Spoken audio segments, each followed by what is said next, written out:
Telespettatori di Antena 3, buona giornata e ben ritrovati con il nostro telegiornale che anche quest'oggi vi terrà compagnia sino alle 14:30 con tutte le notizie, gli aggiornamenti e gli approfondimenti della giornata di oggi. Parleremo del ritorno a scuola e della situazione del lavoro in Veneto. Tra poco avremo in collegamento l'assessore regionale all'istruzione e al lavoro Elena Donazzan, ma parleremo anche di Covid e dei tamponi, dei punti tampone di tutto il litorale veneto che sono presi d'assalto da vacanzieri italiani e stranieri che vogliono fare il test contro il Covid. Parleremo anche della difficile e drammatica situazione che si sta vivendo in queste giornate in Afghanistan. Avremo in collegamento con i colleghi della redazione di Venezia una giovane afghana che si è trasferita appunto a vivere da 5 anni nel veneziano e che è preoccupatissima per la sua famiglia, rimasta bloccata a Kabul, barricati in casa con il terrore di essere appunto catturati dai talebani che dice stanno girando casa per casa. Ma poi parleremo anche di Green Pass nelle mense e nei luoghi di lavoro, e anche il Green Pass al suo test d'esordio alla Camera di Commercio di Treviso, dove appunto dalla giornata di ieri si può accedere solo se muniti di certificato verde. E poi anche naturalmente parleremo di tutta la solidarietà che si sta mettendo in moto da parte della politica nei confronti appunto del popolo afghano, dei profughi e delle donne che sono ovviamente molto preoccupate per quanto sta accadendo nel paese arabo. Ecco, ora vedo che abbiamo in collegamento l'assessore Elena Donazzan all'istruzione e al lavoro. Buongiorno assessore. Buongiorno Marta e a tutti i telespettatori di Antena 3. Buongiorno, grazie per essere con noi. Quest'oggi sono molti i temi che possiamo affrontare nel corso di questa intervista. Volevo partire subito per conoscere la sua opinione sulla situazione dell'Afghanistan. C'è grande preoccupazione e l'intero mondo politico si sta anche mobilitando in queste ore per i profughi e in particolare per le donne che stanno lanciando grida d'allarme insomma da questa regione, nonostante i messaggi rassicuranti, si fa per dire insomma che ieri sono stati concilianti, diciamo che ieri sono stati lanciati dai talebani. Io non sono assolutamente rassicurata Marta, anzi sono molto indignata per come è stata gestita questa fase. È stata una resa incondizionata a un mondo, quello del fondamentalismo islamico, che non avrà solo ripercussioni in quell'area del territorio del mondo, ma ahimè, come dicono molti politologi che studiano in maniera approfondita le dinamiche di quell'ambiente, il rischio è di un effetto di esaltazione di massa che purtroppo non esclude che in Europa vi siano anche delle ripercussioni. Io sto seguendo da vicino la vicenda di una donna, visto che l'ha trattato, la signora Suraya, è stata una attivista dei diritti per le donne, salvava donne dalla lapidazione perché adultere o perché semplicemente si rifiutavano di sposare l'uomo che la famiglia aveva indicato loro. L'associazione degli artigiani, la Confartigianato di Udine, quando le nostre truppe alpine della Julia furono in quel teatro di guerra, fu molto attiva. La Confartigianato aiutò a insegnare i lavori ai maschi, il falegname, il carpentiere. E per le donne questa Suraya fu una mediatrice straordinaria, si insegnò loro a tessere, a cucire, insomma a crearsi una indipendenza. Questa donna oggi rischia di essere, proprio perché è stata un'attivista e quindi in prima linea, rischia di essere una vittima illustre. È scappata dalla propria casa, lei e i suoi figli. Oggi non abbiamo notizie di lei. Ecco, l'abbandono incondizionato degli eserciti dell'Occidente, perché di questo è della NATO, secondo me è stato un gravissimo errore. Sicuramente c'è grandissima preoccupazione in tutto il mondo, insomma, proprio per quello che potrebbe accadere alle donne, soprattutto a quelle donne, come lei citava, insomma, che si sono messe, che ci hanno messo la faccia, insomma, che si sono messe in prima linea per il riconoscimento dei diritti e che in questi 20 anni hanno lavorato sodo per vedere riconosciuti i diritti delle donne e che ora rischiano veramente di vedere il paese, nonostante appunto quello che stanno dicendo in queste ora i talebani, ripiombare indietro davvero di secoli. Guardi Marta, nessuno può fidarsi di quella gente, perché non solo hanno solo la loro vendetta nei confronti dell'Occidente e rispondono a una guerra santa che ci vede tutti infedeli, ma la loro parola data a un infedele, perché l'Occidente per loro è questo, non vale assolutamente nulla. Quindi mi sento addirittura peggio quando penso che l'Occidente si senta rassicurato dalle parole dei talebani. E aggiungo che, siccome ho avuto modo di conoscere qualche caduto o la famiglia di qualche caduto durante questa nostra lunga, faticosa, dura missione, io credo che soprattutto nei confronti dei nostri militari si debba maggiore rispetto. Il fatto che poi le nostre truppe siano rientrate in patria senza che un ministro, un sottosegretario sia andato ad accoglierli, l'ho trovato vergognoso, mi lasci dire. Ecco, secondo lei, Assessore, l'Europa che cosa dovrebbe fare ora? Il Premier Draghi ha detto proprio ieri sera, no? Sapremo fare il nostro dovere, sapremo affrontare insomma questa situazione. Io quando dicono faremo il nostro dovere non capisco esattamente di che dovere si tratti. Io vorrei sentire dire faremo il nostro dovere per difendere i nostri confini. Questo è. Faremo il nostro dovere per tutelare i nostri militari all'estero, in patria. Faremo il nostro dovere per fare in modo che chi ha aiutato l'esercito italiano, che stiamo parlando di interpreti, di donne come Soraya, siano riportati in Italia, siano questi sì portati in Italia. A fronte di centinaia, migliaia di profughi che arrivano, profughi finti, nel senso che non scappano certo dalle guerre, quelle che arrivano sulle nostre coste, per cui il ministro Lamorgese ha aperto i porti, io vorrei sapere che il nostro dovere è chiudere i porti a questa gente ed aprirli invece per coloro che ci hanno aiutato e hanno aiutato i nostri militari.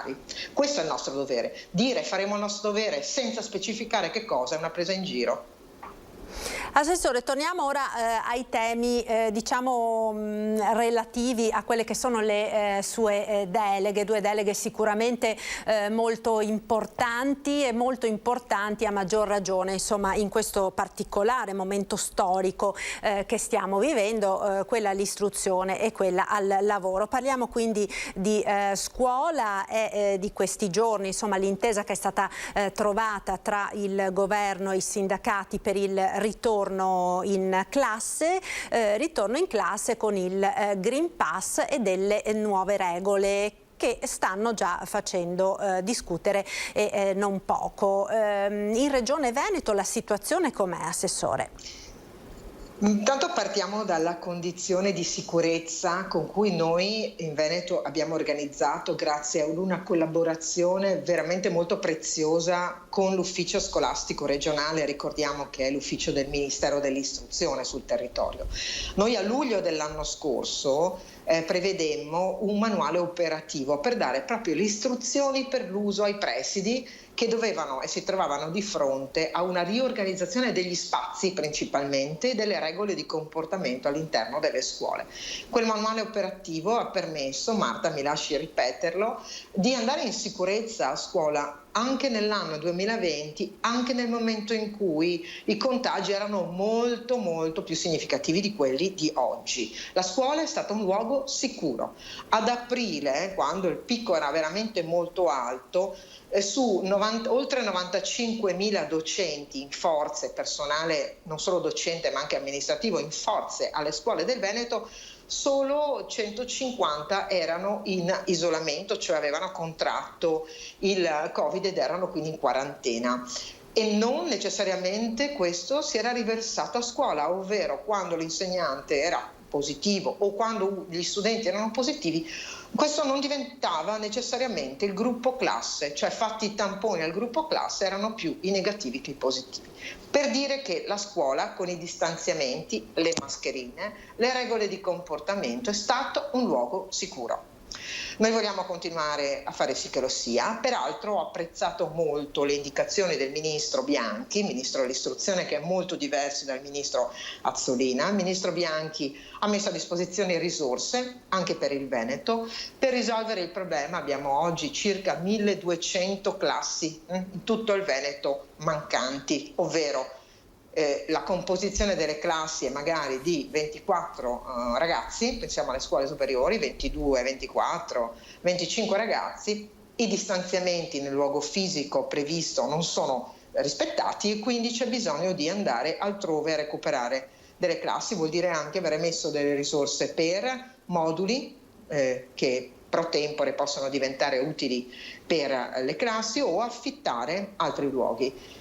Questo ci permette di ripartire con una certa sicurezza. Sul fronte trasporti, che resta quello più delicato, soprattutto per le scuole superiori evidentemente, volendo, lo dico senza infingimenti, noi vogliamo il 100% in presenza tutti gli studenti, stiamo lavorando evidentemente per questo. Il nodo trasporti che è in capo alle prefetture del Veneto, che hanno lavorato benissimo, hanno lavorato e molto nei mesi estivi per risolvere le criticità che erano emerse alla fine dell'anno scolastico scorso.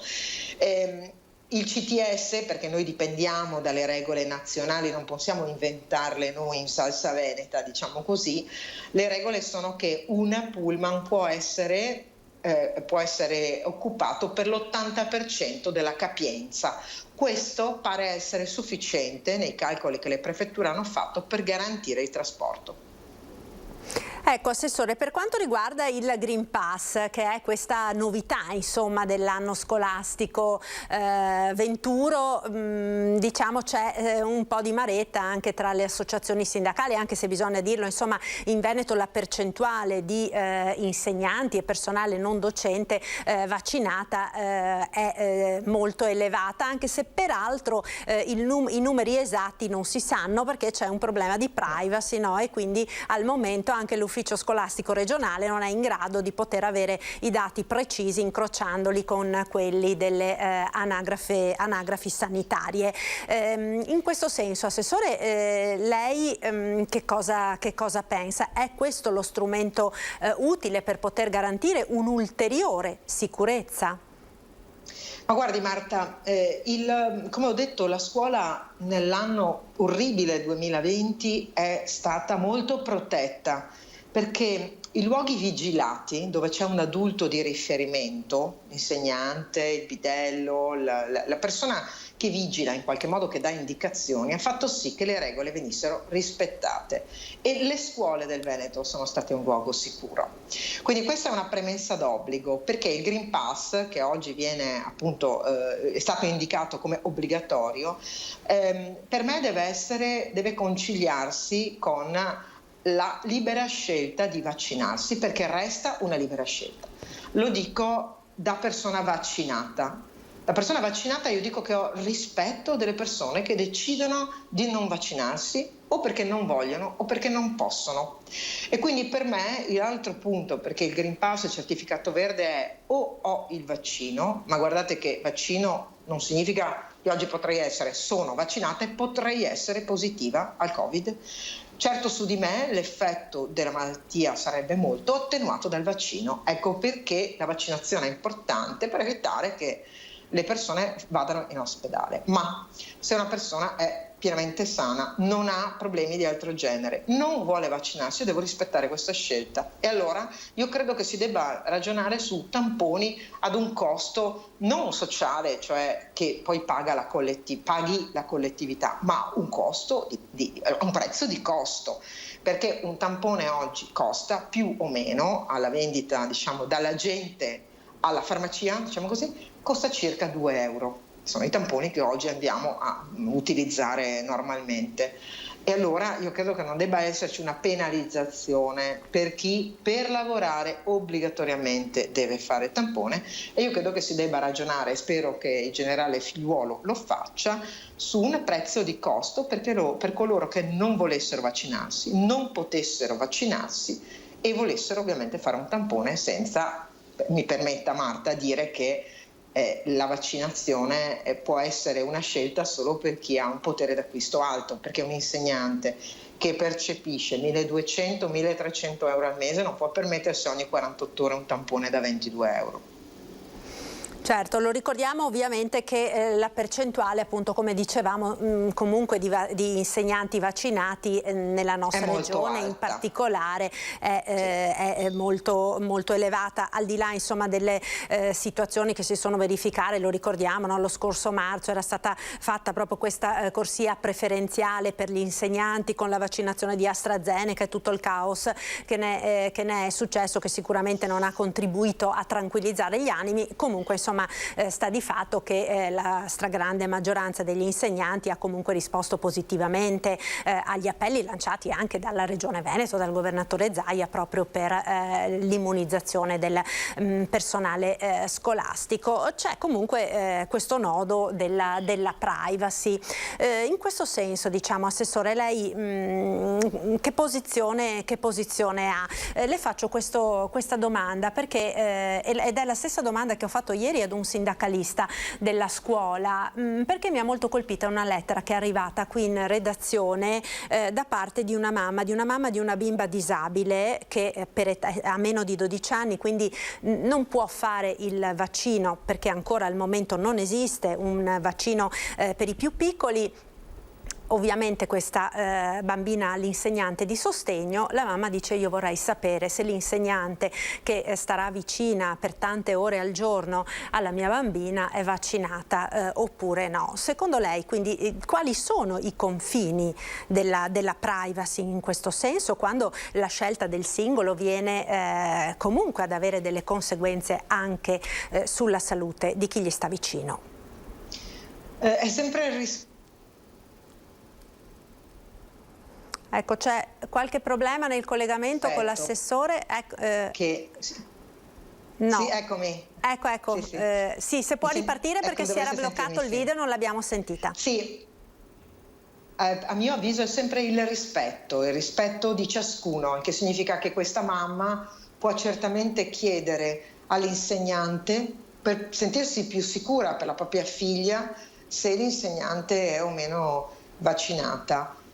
Ma non è il vaccino. Io sarei molto più serena per quella mamma, perché questo sarà se quell'insegnante, visto che la bimba deve essere protetta, porti sempre la mascherina, abbia un comportamento corretto, perché la vaccinazione di per sé stessa non proteggerà la bimba, ai noi, dall'insegnante, perché come ho detto, se essere vaccinati significa avere comportamenti poi più leggeri nel momento in cui il virus dovesse girare molto di più e fosse più virulento, ma sono i comportamenti che determinano il contagio. Io non sono un medico, lo ripeto, credo che sia il tema quello del rispetto di ciascuno, di quella mamma, di quella bimba, ma anche di quella persona che non volesse vaccinarsi, perché magari pensa che avendo qualche fragilità un vaccino potrebbe scatenare qualche altra ripercussione, perché anche questa è una preoccupazione che sto sentendo e che a me viene scritta.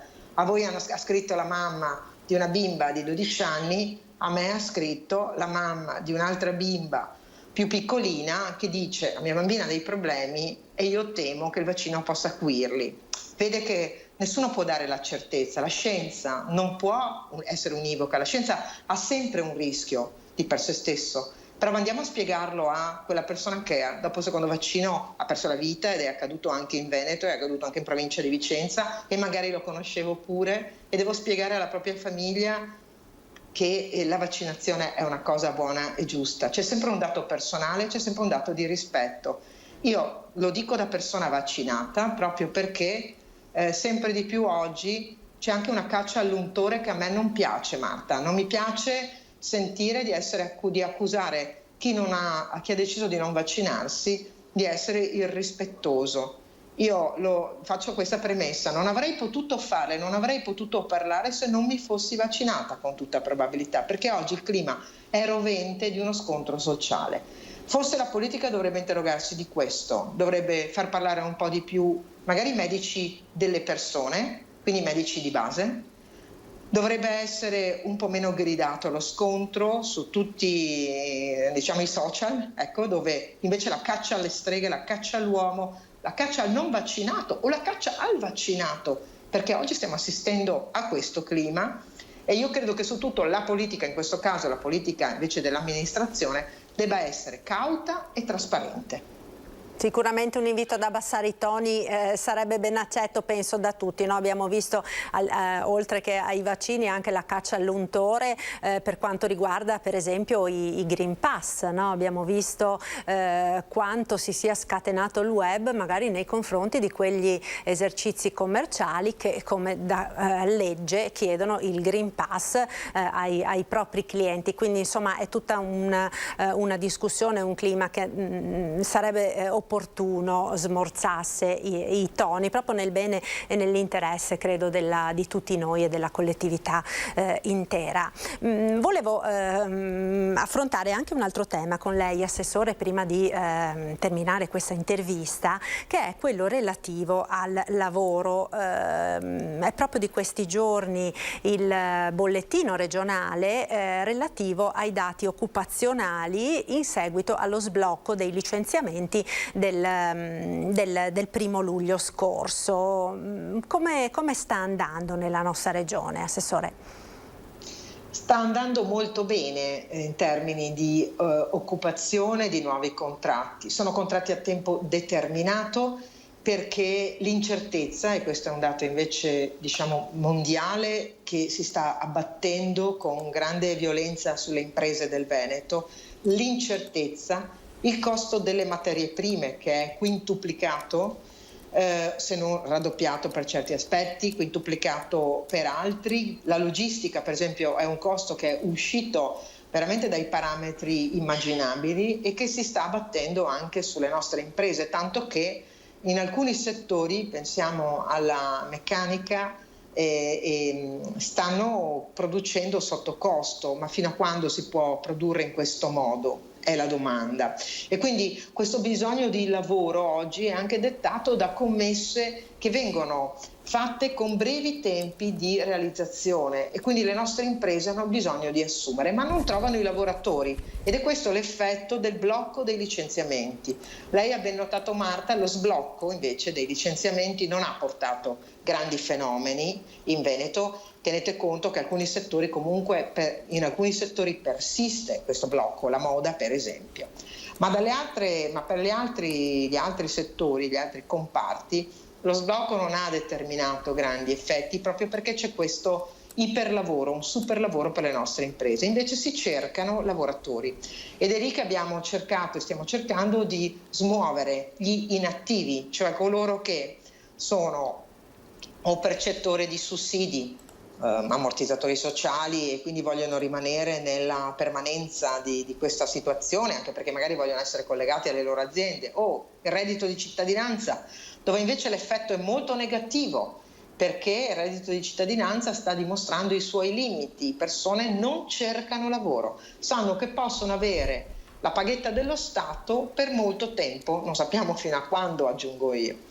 E poi il terzo punto è che il blocco dei licenziamenti che abbiamo avuto fino ad ora ha fatto sì che anche le imprese che dovevano alleggerire il proprio perimetro, magari licenziare qualcuno perché non ce la facevano a tenerlo all'interno della propria azienda, non avendolo fatto lo hanno trattenuto, e questa persona oggi magari lavora meno, rischia, se l'azienda non andrà bene nei prossimi anni, di non avere colto delle opportunità.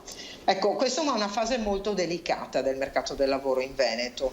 Io temo un effetto solo rimbalzo ed è per questo che monitoriamo, ed è anche per questo che ieri insieme alla Giunta regionale ho approvato 2 delibere importanti. Una si chiama Assegno per il lavoro, la prosecuzione di una misura per le persone che hanno più di 30 anni e che sono in difficoltà, proprio per accompagnarle verso il posto lavoro.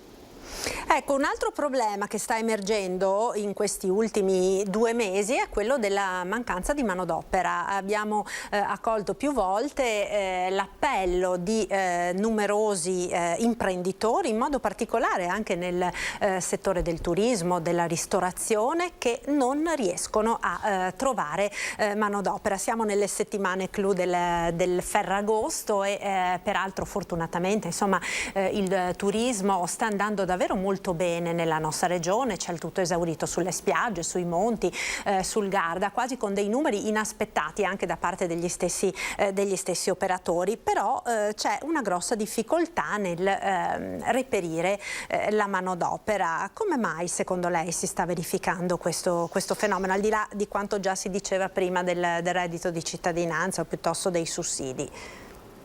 Perché per quanto riguarda il turismo e la ristorazione, questi due ambiti sono stati particolarmente diciamo danneggiati dal Covid.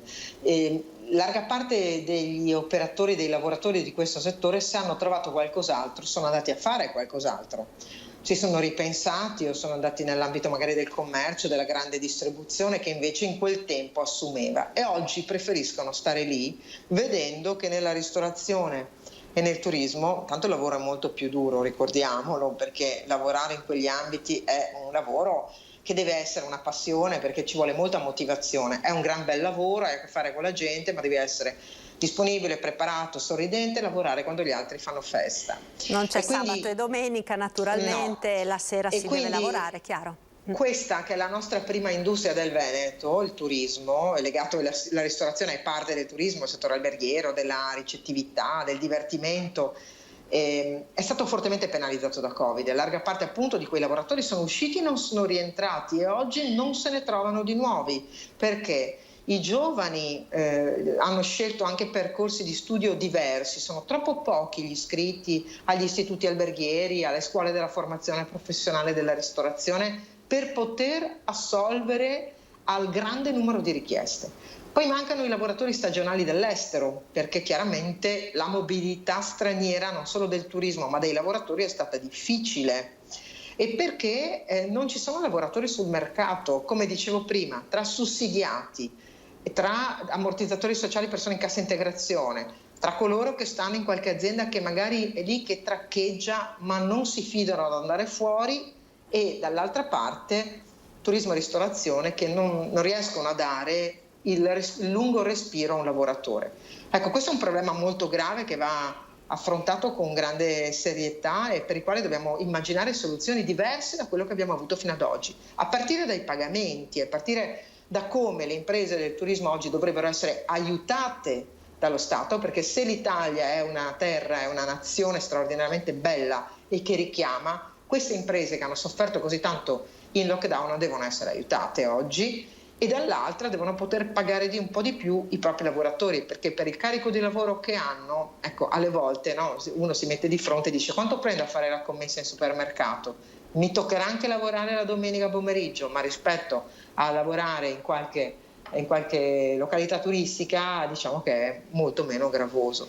Tutto questo deve diventare però una professionalizzazione diversa. Dobbiamo aiutare le imprese del turismo ad essere meno appesantite dalle tasse e a poter pagare un po' di più i propri lavoratori, e dall'altra dobbiamo spiegare anche ai giovani che questa è una bellissima opportunità di lavoro, che andare a fare il liceo e poi laurearsi in qualche percorso che non ti porta a uno sbocco professionale, magari andrebbe ripensato, e forse anche questo dovrebbe essere un'occasione, quella della pandemia, di ripensare l'ordinamento e anche l'orientamento dei lavoratori e dei giovani. Quindi si intreccia lavoro e scuola, ma qui insomma è tutto un altro discorso. Assessore, io la ringrazio davvero per essere stata con noi, buona giornata e buon lavoro a Elena Donazzanna, assessore al lavoro e all'istruzione della Regione del Veneto. Un saluto, grazie. Grazie a voi, buon lavoro. Ecco, noi ora diamo la linea alla regia, ci fermiamo per qualche istante di pubblicità. Ci rivediamo tra poco.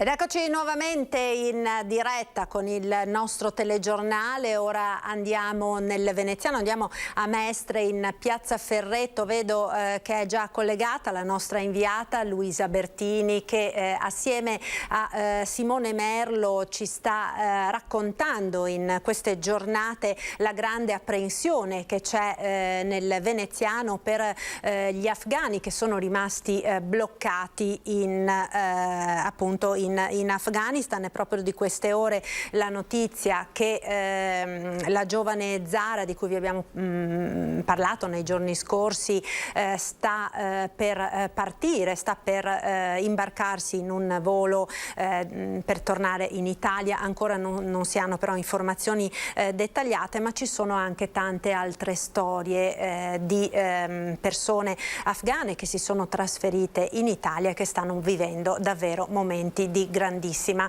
preoccupazione. A te, Luisa. Sì, buongiorno a voi. Come dicevi, apriamo con una notizia bella, in realtà a frammenti, perché Zara Hamadi sarebbe riuscita ad entrare nell'area militare ed è previsto un volo per l'Italia che la riporti in Italia, e quindi tra le braccia del fratello, che ha lanciato in più occasioni l'appello proprio ai nostri microfoni nei giorni scorsi. Però appunto sottolineiamo la frammentarietà delle informazioni che ci arrivano di minuto in minuto. Io adesso sono qui con Maria Curasani, anche lei di origine afghana, vive qui in Laguna da 5 anni, è un'imprenditrice, conosce molto bene tra l'altro il fratello di Zara e l'ha sentito anche da pochi minuti, quindi ha condiviso con te queste ultime informazioni. Sì, Hamad mi ha scritto che Zara è riuscita a entrare in aereo, lo troveremo oggi a Roma e verrà da noi, che sono contenta che alla fine, che come che lei era da sola in pericolo, è riuscita di uscire da quel posto, e speriamo di vederla più presto qua in Italia. E poi tu là hai la tua famiglia? Sì, io ho tutta la famiglia in Afghanistan lì, che sono la mia madre e i miei fratelli e con le loro famiglie, che sono mogli dei miei fratelli e i loro figli, che anche fra loro c'è le mie nipote che hanno 12, 14, 16, 23, 20 anni, sono tutti lì a casa della mia mamma, tutti insieme, che questi giorni ero preoccupata, ero disperata, l'unica persona che era in contatto con me era la mia nipote, che mi diceva come stanno e cosa fanno e come si sentono. Ecco, racconta anche a noi, che insomma le vediamo trasmesse nelle immagini dei media internazionali, ma di fatto cosa vivono lì, cosa ti racconta tua mamma? Adesso tu mi dicevi sono barricati in casa di fatto, perché cosa succede, cosa fanno i talebani? Sì, a parte oggi che ho sentito la mia madre dopo tutti questi giorni, che mi ha detto oggi sono un po' tranquilla, in modo che uno dei miei fratelli è uscito, ha fatto la spesa e che i talebani non le hanno detto niente e lui ha fatto le spese e è tornato subito a casa. E che altri giorni la mia madre e tutti quanti erano in pericolo, in modo che le mie nipote, che sono le femmine, dopo che hanno sentito talebani, portano le ragazze sopra dei 12 anni come le schiave per i loro uomini, e loro tutto il tempo cercavano di nascondersi in casa, in armadio, e cercavano un posto per nascondersi.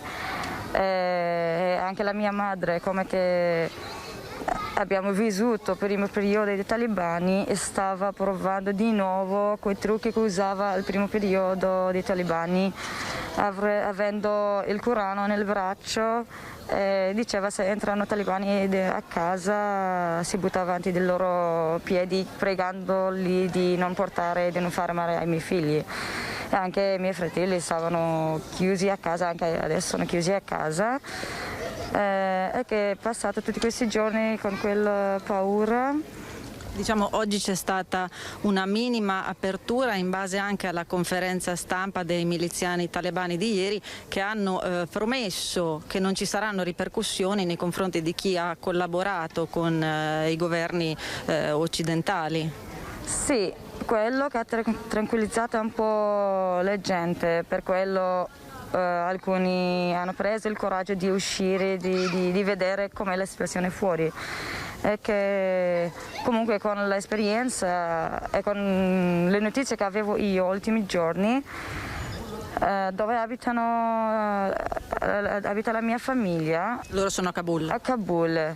c'è un quartiere che sono con condomini da 10 piano, e che la mia famiglia abita in 10 piano, che si vede sotto si vede la strada bene, che quello hanno detto ieri i talebani che non lo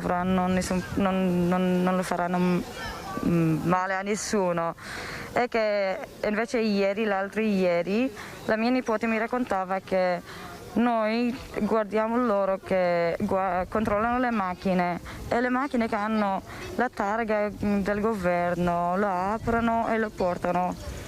Quindi voi avete paura che sia stato un annuncio: fin quando ci sarà l'attenzione internazionale su di voi non agiranno, ma il problema è il dopo, insomma, quando si spegnerà un po' dai riflettori? Io lo vedo una calmata prima di tempesta. Noi abbiamo quella parola che prima di un tempesta grande e grave c'è sempre qualcosa di calmo, e che come la conoscenza che ho io, alla mia famiglia e tutti gli afghani e anche il mondo da talebani, da 25 anni fa fino adesso, fino a un mese fa, un anno fa, non è cambiato nulla. Erano così aggressivi e terribili, diciamo violenti. E come mai non è accettabile che dopo tutti questi anni, in un mese o in un giorno, loro hanno cambiato l'idea e dicono no, noi siamo buoni e non facciamo male a nessuno e non saremo violenti. Anche perché voi avete vissuto, diciamo, un'altra situazione, un'altra luce, voi che siete cresciuti, diciamo, in un protettorato, tra virgolette. Io che sì, sono nata e sono cresciuta in Afghanistan tutto il periodo della guerra e proprio dei talebani. Io sono stata lì a Kabul, io li conosco, e poi dopo anche avevamo sempre sulle notizie su media che quando anche il governo era stabile in Afghanistan, loro che erano in guerra con il governo, come comportavano con gente, con il popolo, tipo durante l'elezione presidenziale, tutto quel tempo hanno preso le persone che avevano votato, hanno tagliato le dita, quindi uno che aveva quella idea 4 anni fa non è che ha cambiato adesso subitissimo in un giorno, che dicono no. E quello per me, per tutti noi, non è credibile che sì, loro hanno cambiato, cosa che hanno detto ieri è giusto. Anche perché c'è una postilla, loro hanno detto sì, cambieremo, ma tutto sarà in base alla legge della Sharia, che però tu mi ripeti che, insomma, non essendo una legge scritta è facilmente soggetta ad interpretazioni, e quindi non sapete di fatto a cosa si va incontro. Sì, è che i talebani non hanno una legge scritta che fanno vedere al popolo dell'Afghanistan, anche fuori, a altri paesi, al mondo, che chi siamo noi, cosa ne pensiamo, e di Sharia che parliamo è questo. E questo, alla base di quello noi veniamo a governare. Quindi loro non ce l'hanno niente e parlano, e che parole non giustificherà il futuro e non... E quindi anche quella libertà. Io adesso ricordo che Zara, la ragazza che sta ritornando, è anche un'imprenditrice, per cui, diciamo, c'era una sorta di libertà anche per le donne. Voi temete che sarà completamente distrutta? Le donne sono diventate di nuovo prigionieri, in senso che al momento hanno detto va bene, le donne possono tornare al loro lavoro, magari con un altro tipo di vestirsi, un altro modo di comportamento, ma quello non sarà la libertà che le donne vogliono, e anche il loro diritto lo chiede, perché saranno chiusi comunque a casa. Massimo possono andare alla scuola oppure all'università, dividendo quello che io non credo che succederà, e lasceranno alle donne. E le donne saranno chiuse di nuovo a casa senza fare niente, e a fare le schiave per gli uomini. E per me le donne afghane stanno tornando schiave. E che futuro ti immagini con questi presupposti? Cosa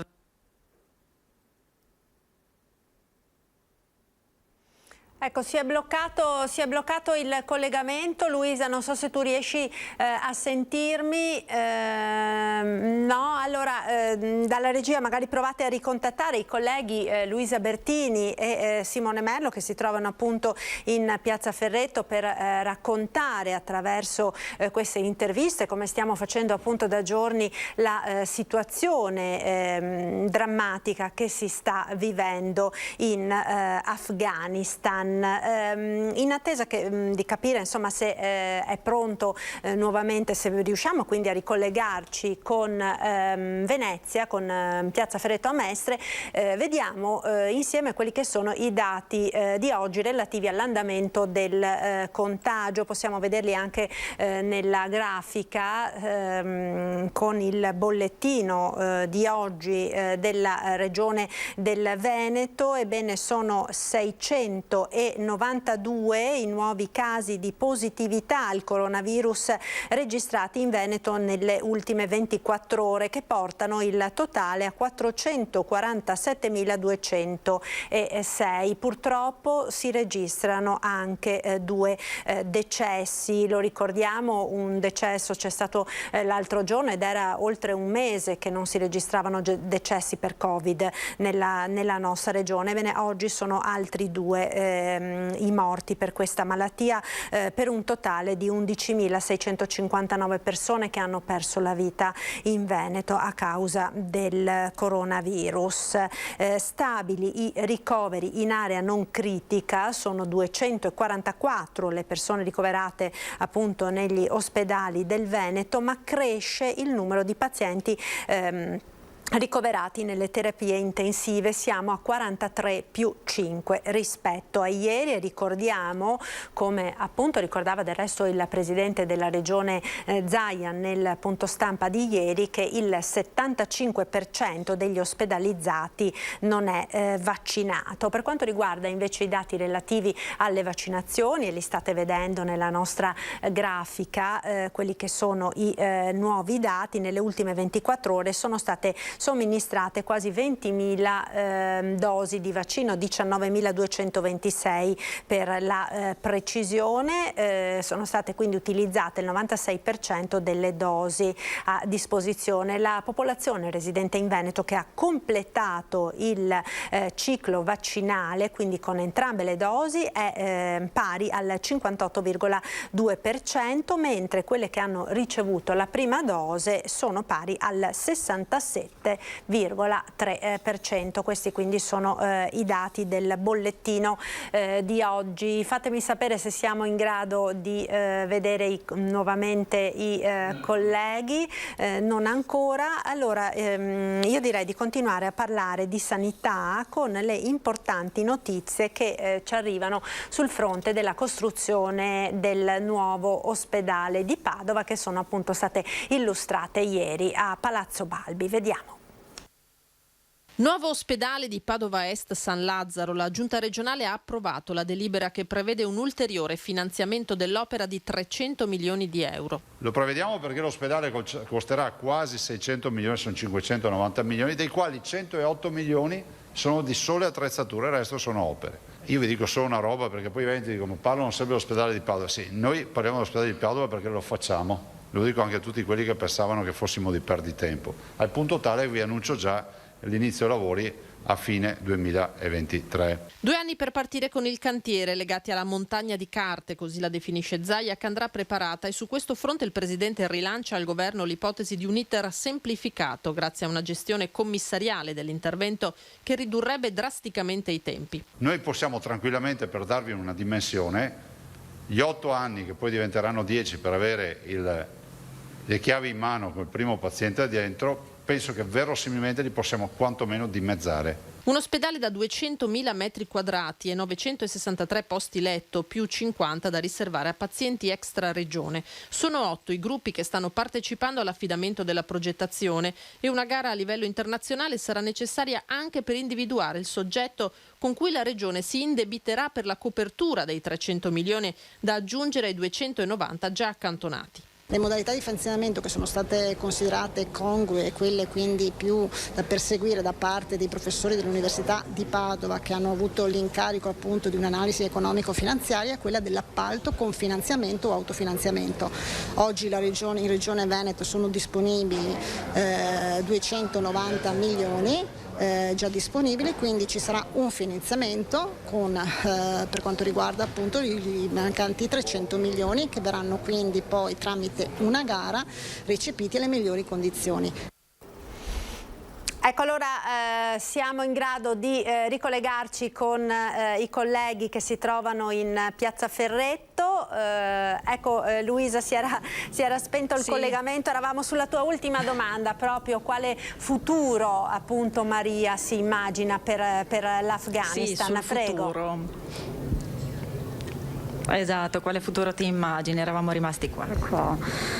Il futuro per le donne è un buio, proprio buio, che saranno tutti chiusi a casa e le schiave. Io lo dico, lo chiamo come schiave dei uomini, perché non avranno mai quel diritto di uscire e di presentarsi come che chi sono veramente e cosa ne pensano. Non avranno mai quella libertà, non avranno mai.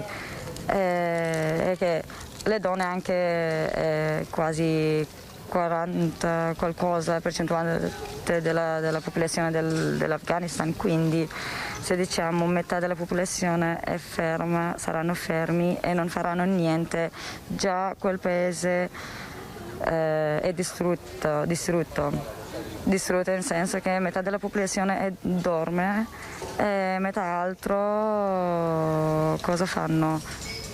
Voi vi sentite traditi dall'Occidente in qualche modo, anche perché questa situazione, diciamo, ha già risvegliato un po' gli appetiti di quelle che sono Cina e Russia, grandi potenze, insomma.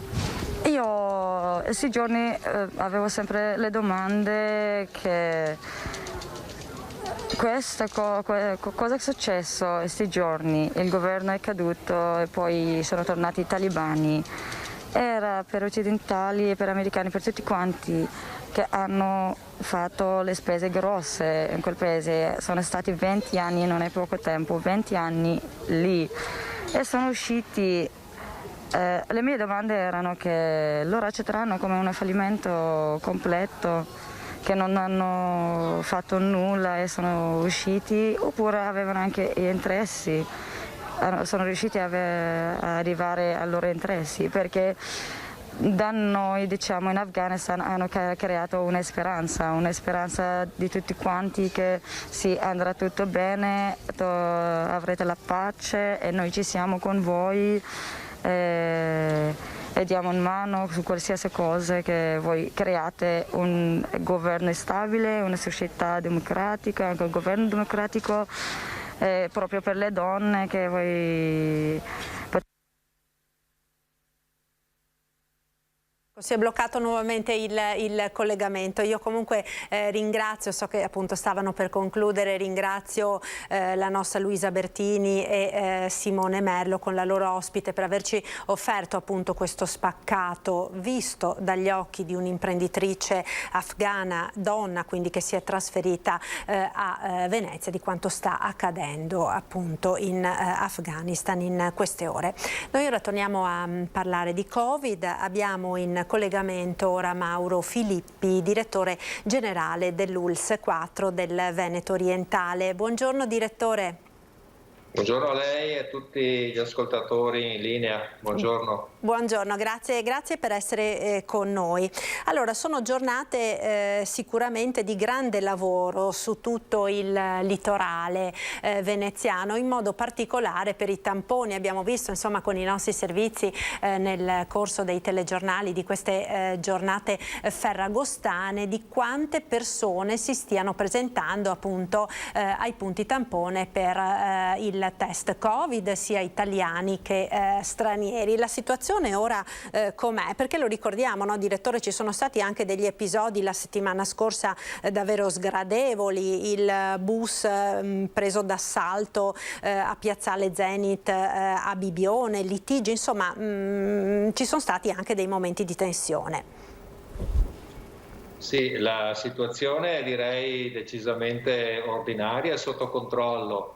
Abbiamo potenziato però, devo dire, dalla seconda settimana di agosto tutta l'attività di testing, cioè di screening con tamponi rapidi e molecolari nel litorale, da Bibbione, Caorle, Jesolo e Cavallino, attivando doppie linee rispetto a, diciamo, a un'attività che era molto più contenuta, rivolta solo ai nostri residenti, anche per i turisti. E abbiamo anche l'unità mobile che, a seconda delle necessità, si sposta lungo le postazioni. Ci sono stati sì episodi di maleducazione, li definirei, non legati a un problema, diciamo, di risposta del servizio, ma a intemperanze da parte di alcuni che chiaramente, pur accedendo con accesso libero, pretendono di avere una risposta immediata, quando è chiaro che rispetto alle migliaia di utenti che chiedono questo servizio è anche fisiologico un certo tempo di attesa. I nostri operatori, comunque,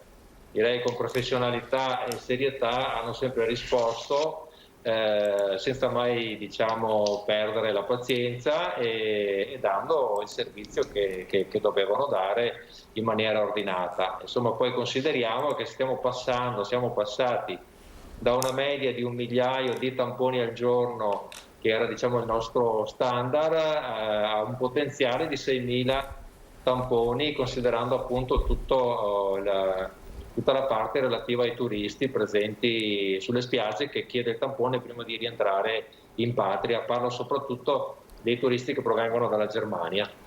Ecco, e che sono tanti e diciamo c'è stata anche un po' di polemica, no, su questo, direttore, sul fatto che la Germania abbia un po' come dire, scaricato su di noi quest'onere che effettivamente comincia a diventare piuttosto impegnativo, no? Sì, direi che non è stato quantomeno preannunciato, perché ci avrebbe consentito di organizzare la risposta da subito e non dopo qualche giorno. Però insomma noi guardiamo soprattutto anche agli interessi della nostra comunità e siamo consapevoli che il turismo è un comparto importante per questo territorio, perché dà lavoro veramente a migliaia di persone, quindi più che preoccuparci per le decisioni intempestive, diciamo, di altri paesi, ci siamo preoccupati per dare noi risposte tempestive agli albergatori, ai camping, alla popolazione che sta lavorando in questo territorio. Certo, è stato un evento non previsto, inaspettato, che ha richiesto alcuni giorni di adeguamento, credo che sia fisiologico. Poi è stato introdotto anche l'elemento di novità del pagamento e quindi anche questo richiede un adeguamento organizzativo, perché abbiamo dovuto allestire postazioni di pagamento con moneta elettronica lungo tutto il litorale, anche nelle postazioni mobili.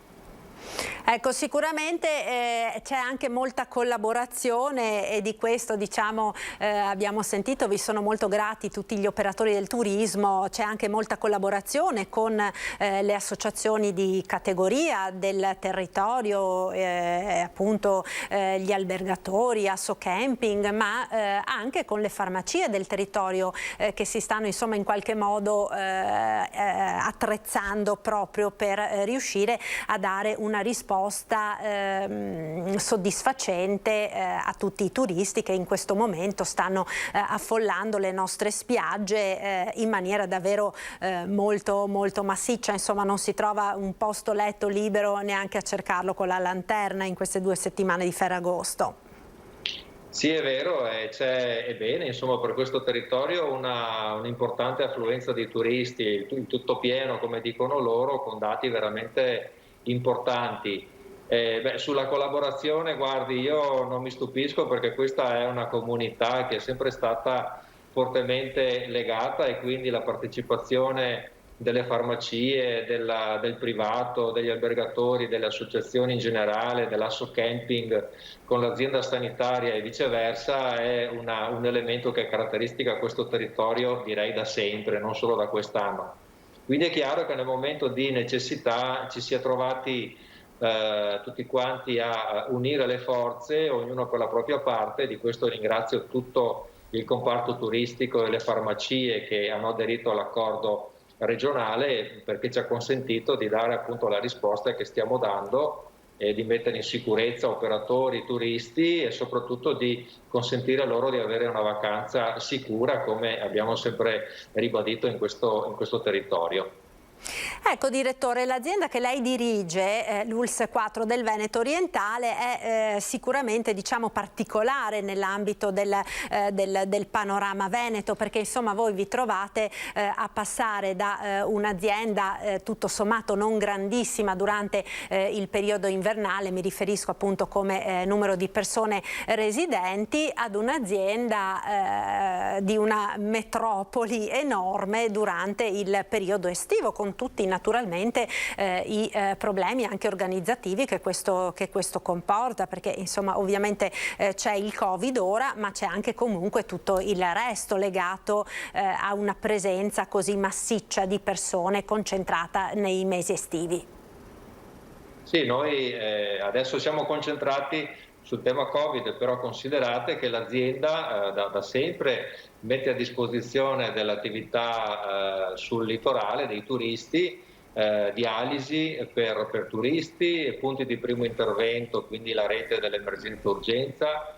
Siamo l'unica azienda che non riduce l'attività chirurgica e di ricovero durante l'estate, ma l'aumenta, perché abbiamo appunto il ricovero dei turisti sugli ospedali sia di Jesolo che dell'entroterra. Aumentiamo i servizi di diagnosi e cura, la radiologia, il laboratorio, l'attività del Dipartimento di Prevenzione con tutta la catena dei controlli, e anche da qualche anno organizziamo un servizio di assistenza domiciliare per turisti.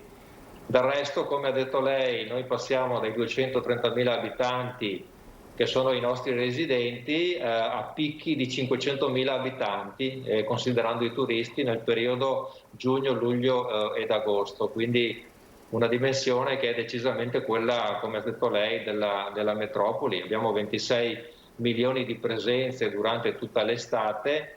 Questo vuol dire appunto che se si fa un calcolo matematico è come avere ogni giorno 500.000 residenti presenti nel territorio, che stanno sul litorale ma fruiscono dei servizi sanitari sia dal litorale sia dall'entroterra, quindi degli ospedali e dei distretti dell'area del San Donatese e del Portogruarese, oltre che ovviamente dello Jesolano.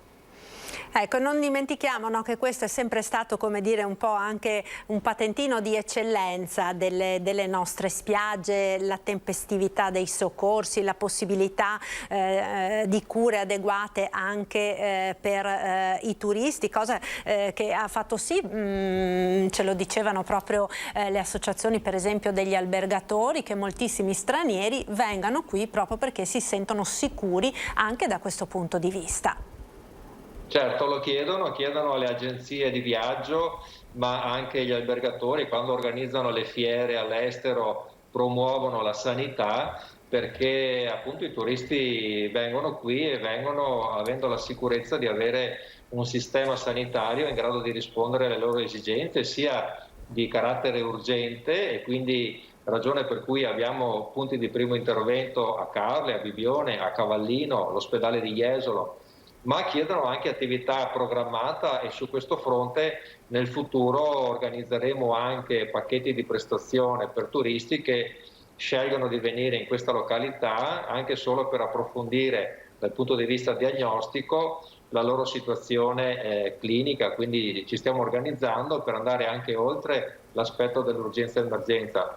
Però confermo, quando chiamano, quando chiedono alle associazioni di promozione del turismo piuttosto che all'albergatore, a parte i fedelissimi che vengono da anni, ma anche chi si reca in queste località per la prima volta lo dice e viene perché sa che c'è un ospedale, c'è un pronto soccorso, c'è il medico di continuità assistenziale, c'è un servizio di assistenza infermieristica, quindi hanno tutte quelle risposte in caso di necessità, o anche semplicemente per fare un esame in maniera programmata, farlo qui piuttosto che a casa loro. E questo è un plus che l'azienda da sempre dà in questo territorio e sul quale anno per anno cerchiamo anche di crescere e di migliorarci. Ecco direttore, ci ha dato anche una notizia, quindi vi state attrezzando anche per questa sorta di, possiamo definirlo, tra virgolette, turismo sanitario. Vuole anticiparci qualcosa?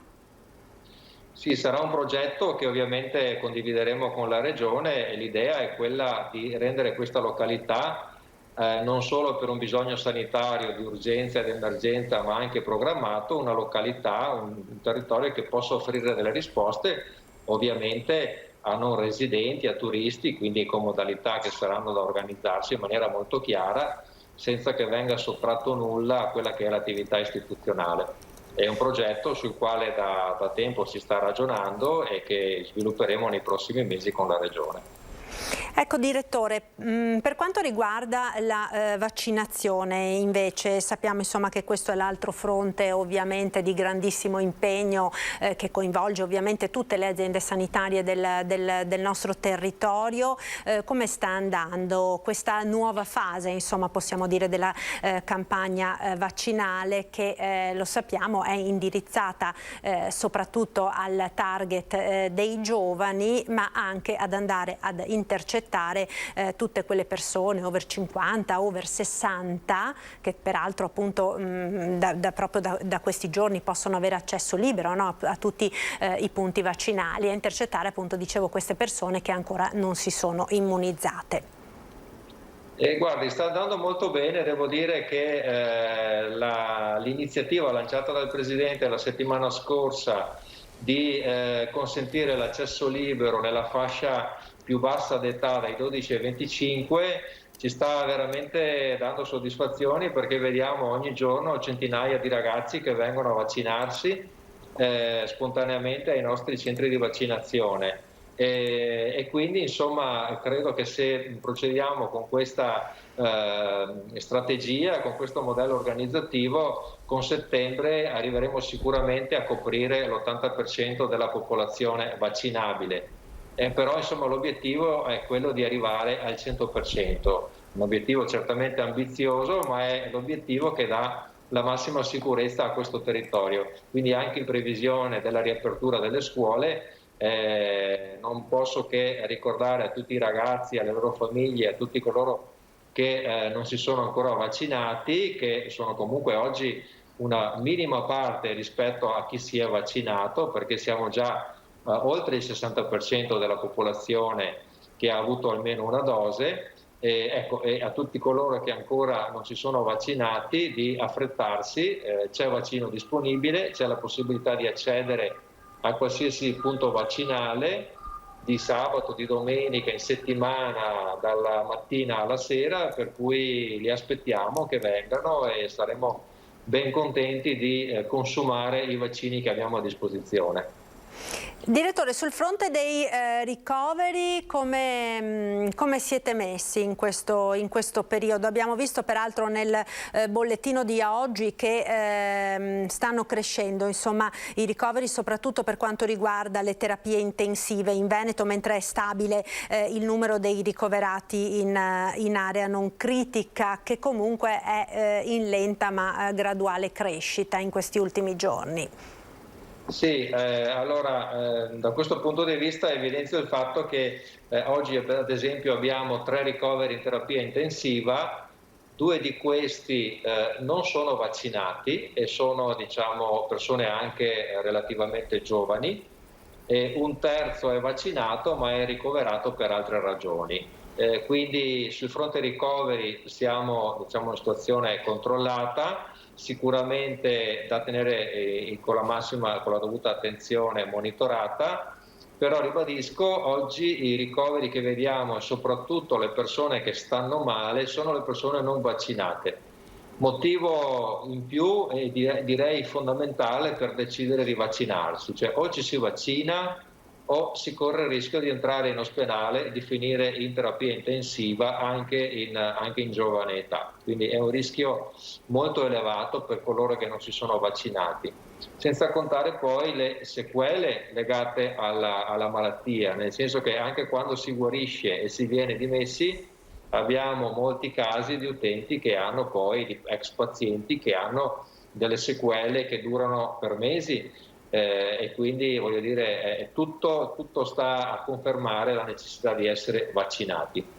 Ecco direttore, abbiamo visto anche soprattutto insomma in quest'ultimo periodo del Ferragosto dei comportamenti insomma non proprio corretti da parte di diverse persone, soprattutto giovani, con assembramenti, con situazioni insomma che sicuramente come dire agevolano il contagio, agevolano la progressione del virus. La preoccupa questo?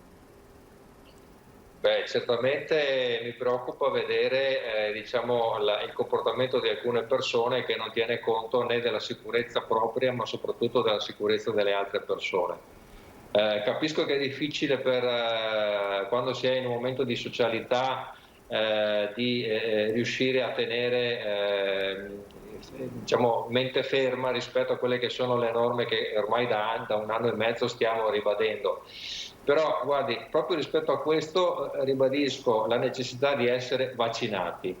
Essere vaccinati non vuol dire buttare alle ortiche le regole diciamo, di sicurezza, però vuol dire affrontare una vita di comunità in sicurezza. Non essere vaccinati vuol dire aumentare in maniera spropositata il rischio di contrarre il virus e di ammalarsi. Resta fermo il fatto comunque, ripeto, dell'obbligo di rispettare le regole della sicurezza che ormai stiamo ribadendo da tempo, della mascherina, del distanziamento, del lavaggio delle mani e che vediamo che vengono difficilmente rispettate in particolari contesti, forse in momenti di socialità in un territorio come il nostro dove c'è una forte affluenza di turisti sono anche più elevati, quindi è anche più facile vedere atteggiamenti di questo tipo. Però vedo anche molte persone responsabili entrare nei luoghi pubblici, nei ristoranti, nei bus con mascherina, tenere la distanza, quindi c'è qualcuno che non sta alle regole ma ci sono tanti invece che le regole le rispettano e quindi proprio nel rispetto di queste persone, a quei pochi che non stanno alle regole chiedo di essere vigili e soprattutto ribadisco di vaccinarsi. Ecco direttore, manca meno di un mese all'inizio della scuola, sappiamo insomma che il Ministero ha messo a punto delle misure per il rientro in classe in sicurezza che tutti insomma auspicano che nel prossimo anno scolastico sia in presenza per tutti. Diciamo voi come azienda ospedaliera vi state preparando a questo momento che sicuramente inevitabilmente insomma impegnerà di più il sistema sanitario. Sì, noi avevamo l'anno scorso, quando abbiamo iniziato la campagna vaccinale, abbiamo avuto, devo dire, una elevata adesione da parte degli insegnanti, dei docenti, del corpo diciamo, di supporto, del personale ATA. Chiaramente poi i docenti cambiano, si spostano, cambiano anche di sede, quindi ci stiamo sicuramente organizzando per vaccinare anche da ora i ragazzi, quei pochi che rimangono, o il personale docente con queste sedute vaccinali che abbiamo quotidianamente e sicuramente poi saremo pronti anche per quello che riguarda l'attività di monitoraggio, ma che già ora stiamo facendo nelle scuole nel momento in cui riapriranno, perché ovvio l'obiettivo è quello di puntare alla didattica in presenza e allora per fare questo servono 2 cose, rispetto delle regole e vaccino. Non ci sono altri strumenti per garantire la didattica in presenza, ovvero dal punto di vista sanitario, poi voglio dire, dal punto di vista didattico non sono io che devo dire come si fa la didattica, però per poter garantire questo i presupposti sono, ripeto, il vaccino e il rispetto delle regole di distanziamento. Grazie mille. Allora direttore, io la ringrazio per essere stato con noi e per aver chiarito insomma questi aspetti sicuramente di grande interesse per la popolazione che ci sta seguendo da casa in questi minuti. Grazie allora Mauro Filippi, direttore. Grazie a voi. Grazie, buon lavoro naturalmente al direttore generale dell'ULSS 4 del Veneto orientale. Continuiamo a parlare di ospedali perché abbiamo visto prima del collegamento con il direttore generale quelli che sono i progetti per il nuovo ospedale di Padova. Ieri la Regione del Veneto, presentando la manovra di bilancio del prossimo triennio, ha appunto illustrato gli stanziamenti e come verrà condotta appunto questa partita della costruzione del nuovo ospedale che ha garantito il Presidente presidente della Regione Veneto Luca Zaia partirà per la fine del 2023. Ebbene, su questo abbiamo sentito la nostra redazione di Padova, il sindaco di Padova Giordani. Sentiamo. In questi mesi è stato fatto un lavoro continuo tra i funzionari del comune, i tecnici dell'ospedale e tutti quanti per trovare l'accordo finale. Oggi è stato l'annuncio del finanziamento, per cui sono veramente felice e contento. 900 posti letto per quanto riguarda Padova Est, 900 posti letto a Iova compresi per quanto riguarda Giustiniani. È un fatto concreto in cui c'era da fare anche noi come amministrazione comunale, perché i tempi siano dimezzati. Non è possibile pensare a fare 10 anni l'ospedale di Padova, il futuro ospedale, con la pandemia, col problema del Covid. Bisogna dimezzare i tempi. Sono d'accordo con Zaia per quanto riguarda il commissariamento. Sarà anche compito nostro per quanto riguarda fare pressioni e convincere il governo e far sì che l'operazione venga fatta sotto l'aspetto del commissario. Bisogna risparmiare tempo per la salute e le cose indispensabili. Ci sono i soldi, è assurdo metterci 10 anni per fare un ospedale. Dunque il nuovo ospedale di Padova è sempre più una realtà definita, abbiamo sentito appunto la copertura finanziaria. L'obiettivo di Regione, Università e Comune adesso è quello di cercare di dimezzare i tempi previsti appunto per la realizzazione di questa importante struttura sanitaria fondamentale appunto per la nostra Regione. La comunicazione del Presidente Zaia dell'inserimento nel bilancio regionale della costruzione dell'ospedale di Padova è una splendida notizia che dà concretezza e certezza di tempi a un'opera fondamentale per la salute dei veneti e per la capacità scientifica e sanitaria dell'intero Paese. Un'opera attesa e sognata dalla Scuola di Medicina di Padova, riconosciuta a livello internazionale e faro per la sanità veneta e italiana. Parla a nome della comunità scientifica, ma anche a nome dei cittadini Rosario Rizzuto.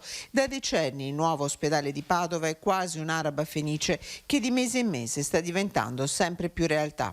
È un'opera moderna a cui l'Università di Padova ha creduto fermamente ed ha partecipato all'ideazione sin dall'inizio, con le proprie competenze scientifiche e assistenziali, con la propria passione, con la propria determinazione. 590 milioni di euro i fondi necessari. La copertura finanziaria è stata definita dalla Regione, che sta facendo la sua parte, così come l'azienda ospedaliera di Padova, che sta lavorando sul fronte dell'affidamento della progettazione dopo la gara europea a cui stanno partecipando 8 gruppi.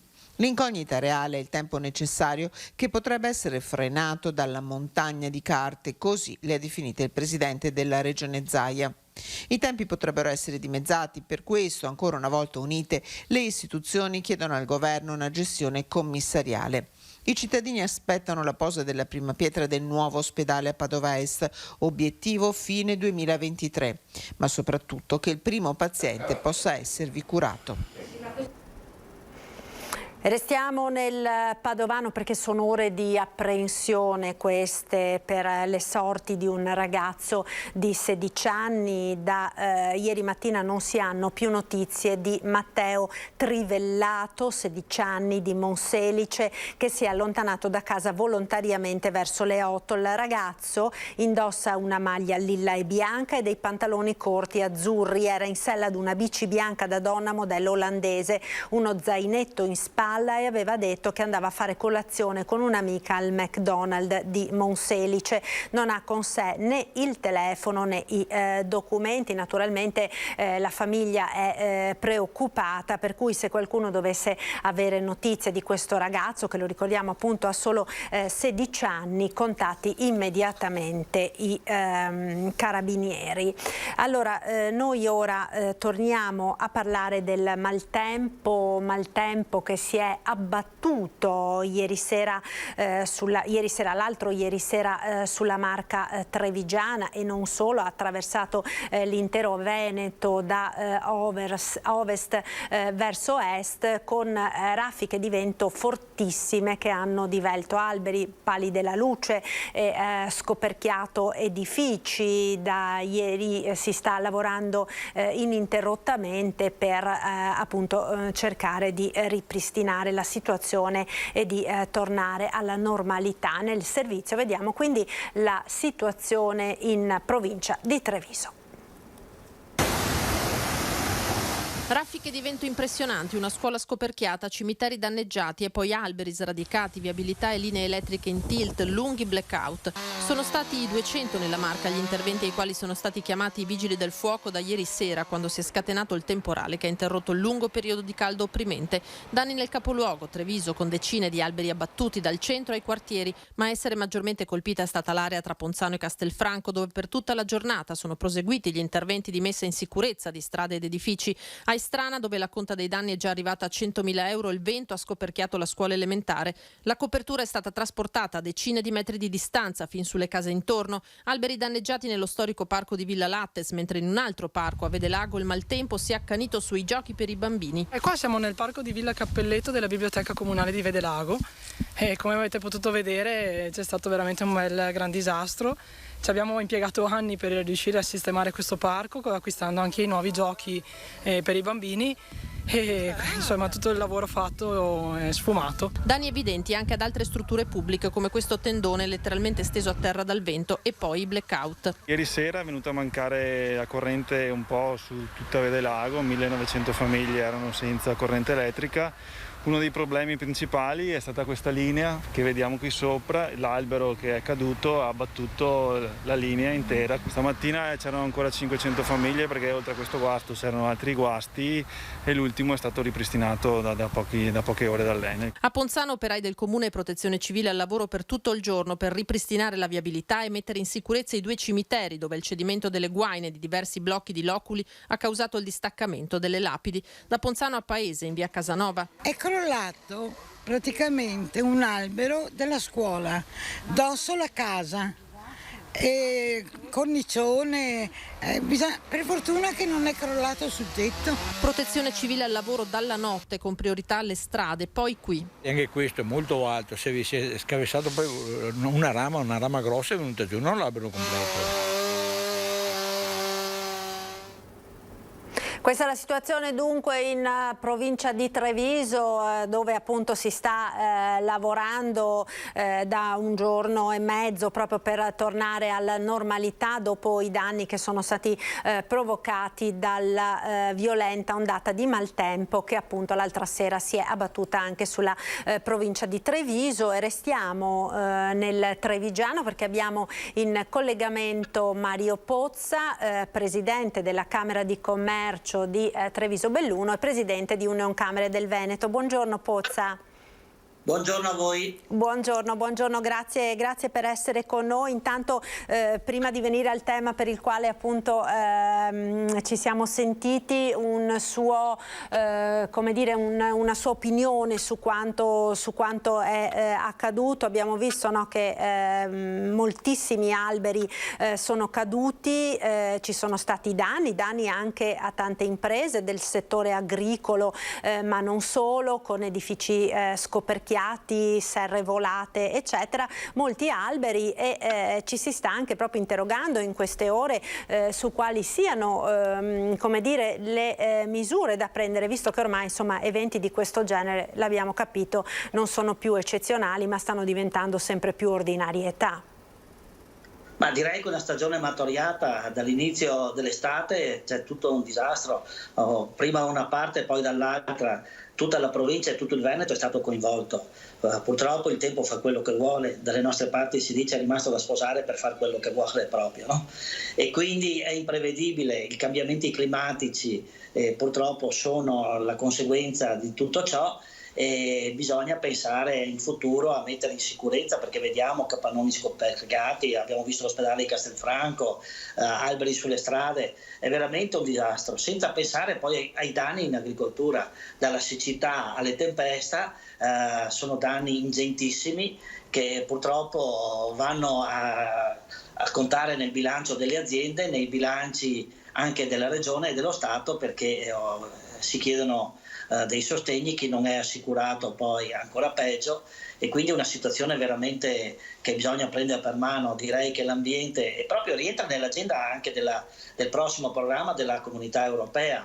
Nei prossimi anni l'attenzione e i finanziamenti saranno rivolti proprio all'economia circolare, al green e quindi ai territori di sicurezza. Bisognerà attivarci proprio a Bruxelles, dove si legifera a livello europeo, per far sì che arrivino delle risorse in modo tale da poter consentire di mettere il territorio in sicurezza sia dal punto di vista direi dell'ambiente, ma anche delle imprese. Certo, sicuramente, perché quello insomma che stiamo vedendo in questi giorni, in questi mesi, in questi anni, insomma, perché dall'alluvione del 2010 a Vaia ai tantissimi eventi meteorologici estremi che ci sono stati, insomma, sono l'effetto di questi mutamenti climatici che necessariamente insomma bisogna affrontare con grande urgenza per le conseguenze che potranno avere e che stanno già cominciando ad avere, no, su tutti noi. Sicuramente, ma vediamo anche le nevicate di quest'inverno, i danni che hanno provocato, al di là che non si sono potuti aprire gli impianti sciistici, ma i comuni di montagna soprattutto hanno sforato i bilanci, perché per smaltire, per tenere le strade in sicurezza sono dovuti intervenire direi quotidianamente, quindi abbondanti nevicate. Magari quest'inverno non sappiamo se arriverà tanta neve oppure se farà un inverno mite. Ormai è imprevedibile questa stagione, non è solo un problema italiano, ma ormai è un problema mondiale. Quindi ci si augura che si trovi anche un'intesa a livello mondiale. Vediamo però che la Cina assolutamente non rispetta quali sono insomma, i parametri per quanto riguarda l'uso di combustibili fossili, non vuole accettarli. Gli Stati Uniti adesso fortunatamente rientreranno o stanno per rientrare, e quindi mi auguro che si trovi a livello internazionale un accordo per poter lasciare il nostro alle prossime generazioni un ambiente migliore, e soprattutto un ambiente una terra che ormai è sfruttata al massimo, e così non possiamo continuare. Sicuramente il pianeta, diciamo, ci sta mandando dei messaggi molto chiari in questo senso, no? L'acqua alta a Venezia in agosto, che insomma è un caso che veramente in piazza San Marco vederla ad agosto è stato, direi, non dico una novità, ma quasi una novità. Speriamo che per l'autunno non ci riserva brutte sorprese. Vediamo la situazione del Mose com'è, questioni burocratiche, e insomma non sappiamo quali sarà il problema del porto, l'entrata delle navi. Veramente c'è bisogno di mettere un po' di ordine. Sicuramente. Pozza, veniamo alla domanda che volevo farle inizialmente, per la quale ci siamo sentiti. Allora, ieri c'è stato l'esordio del Green Pass per entrare in Camera di Commercio che finalmente ha riaperto, no, agli operatori in presenza per determinati tipi di attività dopo un lunghissimo periodo di chiusura determinato dalla pandemia. Com'è andata questa prima giornata con la certificazione verde? Ma direi che è andata bene, gli operatori erano tutti con il Green Pass, e quindi questo nota un po' di sensibilità e di responsabilità nei confronti del prossimo, di chi sta vicino. La sala borsa è aperta anche questa mattina c'era la trattazione delle granaglie, ieri quella dei vini, e quindi direi un segnale di ottimismo, ma soprattutto anche un segnale nei confronti di coloro che non vogliono adottare il Green Pass o lo ritengono che sia inutile portarlo e che crea solo disagio. Assolutamente no. Noi vogliamo dare il massimo del servizio ai nostri utenti. La Camera di Commercio è un ente pubblico, ma però governato da imprenditori, e quindi conosciamo quali sono le responsabilità e qual è il grado di sicurezza che vogliamo avere all'interno delle nostre aziende, e questo l'abbiamo trasmesso anche alla Camera di Commercio, e quindi va anche un ringraziamento ai nostri collaboratori, ai nostri funzionari che operano e che lavorano all'interno della Camera, che hanno dato la disponibilità. Ricordo che abbiamo fatto un'inchiesta e oltre il 90% dei nostri personale dipendente si è reso disponibile a dichiarare se ha fatto il vaccino oppure no, quindi un alto senso di responsabilità. Ecco, che accoglienza avete avuto da parte dell'utenza, insomma, degli operatori? C'è stato anche chi, come dire, ha protestato, oppure insomma questo tipo di iniziativa è stata accolta con favore? No, non ci sono state proteste, c'erano proteste perché il salone era chiuso, la sala contrattazione era chiusa, però purtroppo non potevamo aprirla. Noi abbiamo tantissime richieste anche per quanto riguarda la convegnistica, quindi le sale sono sempre a disposizione, però purtroppo abbiamo delle regole, ci sono delle regole da osservare, come ente pubblico siamo obbligati a osservarle, come anche il privato. Cerchiamo di dare il meno disagio possibile agli utenti e a chi ne ha bisogno di frequentare la Camera di Commercio, però queste regole devono essere applicate. Tutti quanti hanno manifestato soddisfazione e hanno ringraziato proprio per l'apertura. La contrattazione veniva fatta in piazza, fuori all'intemperie, caldo, freddo, sole o vento, era un anno che ormai la borsa era chiusa, non si poteva aprire se non c'erano queste regole che ci permettono quindi di lavorare, di operare in sicurezza i nostri dipendenti, ma anche chi ti sta vicino, che sta contrattando, che sta discutendo dei suoi affari. E questo vale anche per i ristoranti. Io preferisco andare a mangiare sapendo che in quel ristorante quello che mangia a fianco a me ha il Green Pass che uno che non ce l'ha, ecco. Ecco, infatti sappiamo che lei su questo insomma ha una posizione molto, molto chiara e non ne ha mai fatto mistero, insomma. Peraltro queste regole lei vuole che siano applicate anche a tutti coloro che entreranno per altre ragioni anche nella Camera di Commercio, no? Sì, noi abbiamo spostati tutti gli uffici al piano terra in modo tale da evitare ovviamente il maggiore contatto possibile e quindi di lavorare nella sicurezza che ci può stare in queste condizioni con questa pandemia che poi tra l'altro vediamo c'è una mutazione continua e perciò abbiamo adottato questo metodo di lavoro. Il personale è più sicuro, è più tranquillo, ci sono ovviamente le barriere per l'abbattimento del contatto diretto e questo ci permette insomma, di stare tranquilli e di pensare a un autunno più sereno e più direi normale, se di normalità si può parlare. Certamente non ritorneremo come prima del Covid perché dovremo adattarci, però insomma è un adattarci direi che ci mette con più tranquillità e questo va fatto, un piccolo sacrificio, non è che chiediamo uno sforzo immane. Certo, sicuramente. Volevo farle anche un'ultima domanda, Pozza, magari se dal vostro osservatorio avete un sentore per quanto riguarda appunto le imprese del territorio che lei rappresenta relativamente alla situazione occupazionale e lavorativa. Insomma, è passato oltre un mese e mezzo dallo sblocco dei licenziamenti e in base anche a quelli che sono i dati forniti dalla Regione del Veneto sembra insomma che non ci sia stato quell'impatto drammatico fortunatamente che si temeva sul fronte occupazionale, anzi addirittura alcuni settori seppur diciamo di lavoratori a tempo determinato si tratta, fanno comunque molta fatica a trovare manodopera.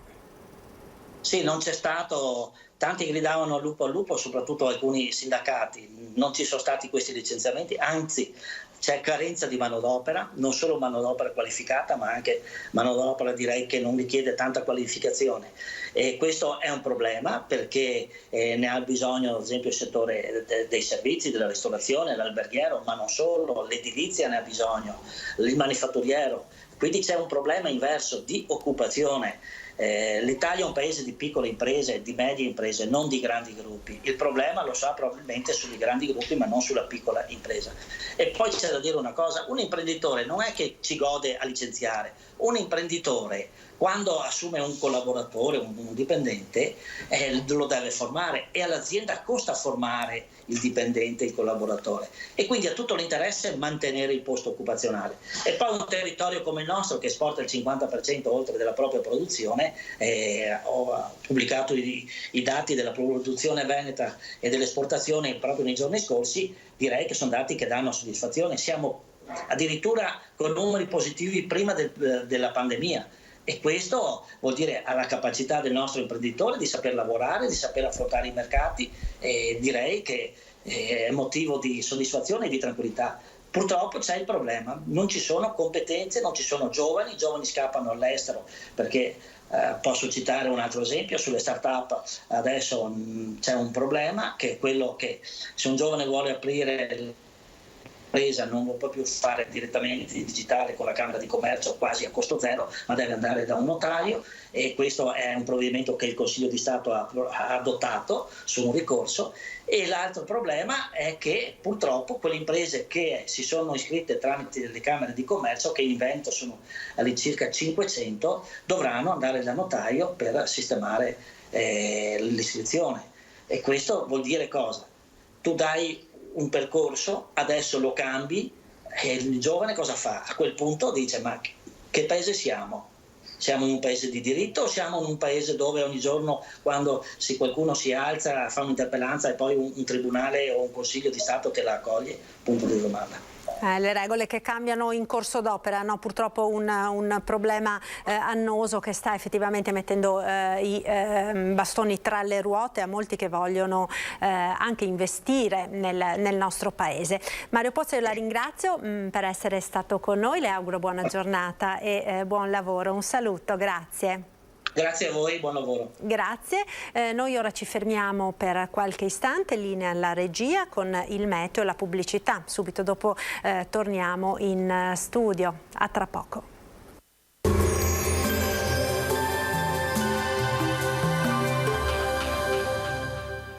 Miro Servizi, ecologia e soluzioni per l'ambiente, dal 1992 al vostro servizio. Ben ritrovati al meteo.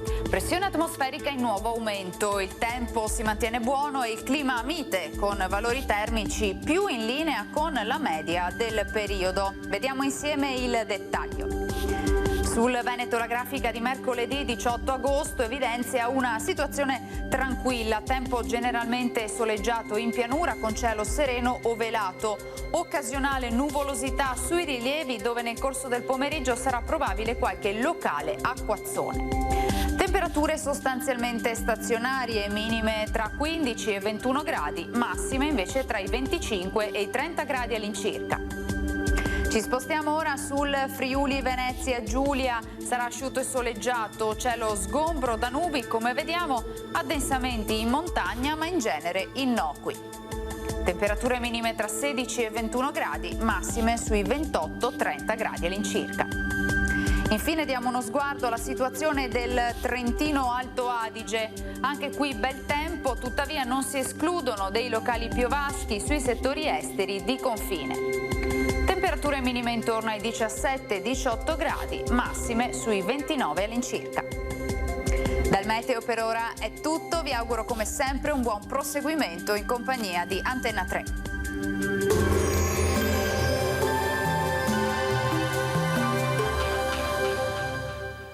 Miro Servizi, ecologia e soluzioni per l'ambiente, dal 1992 al vostro servizio.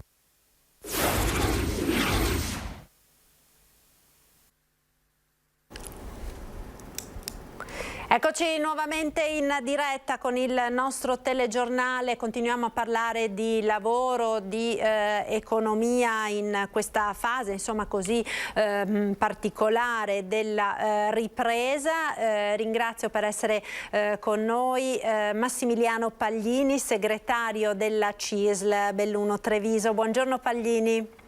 Buongiorno, grazie dell'invito, buongiorno ai telespettatori. Grazie a lei.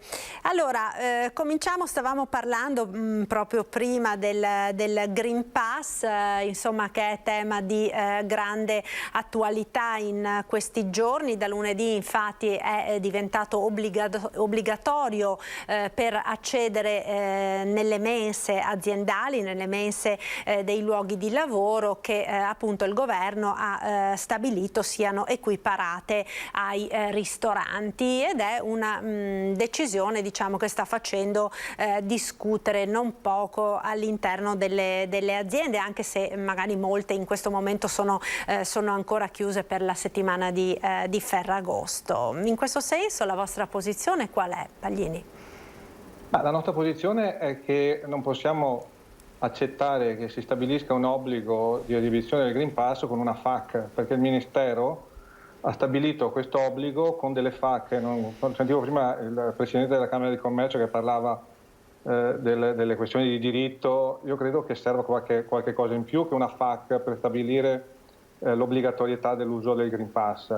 Tra l'altro sì, ci sarebbe da aprire una discussione anche rispetto alla questione dei vaccini, però magari poi ci torniamo sopra.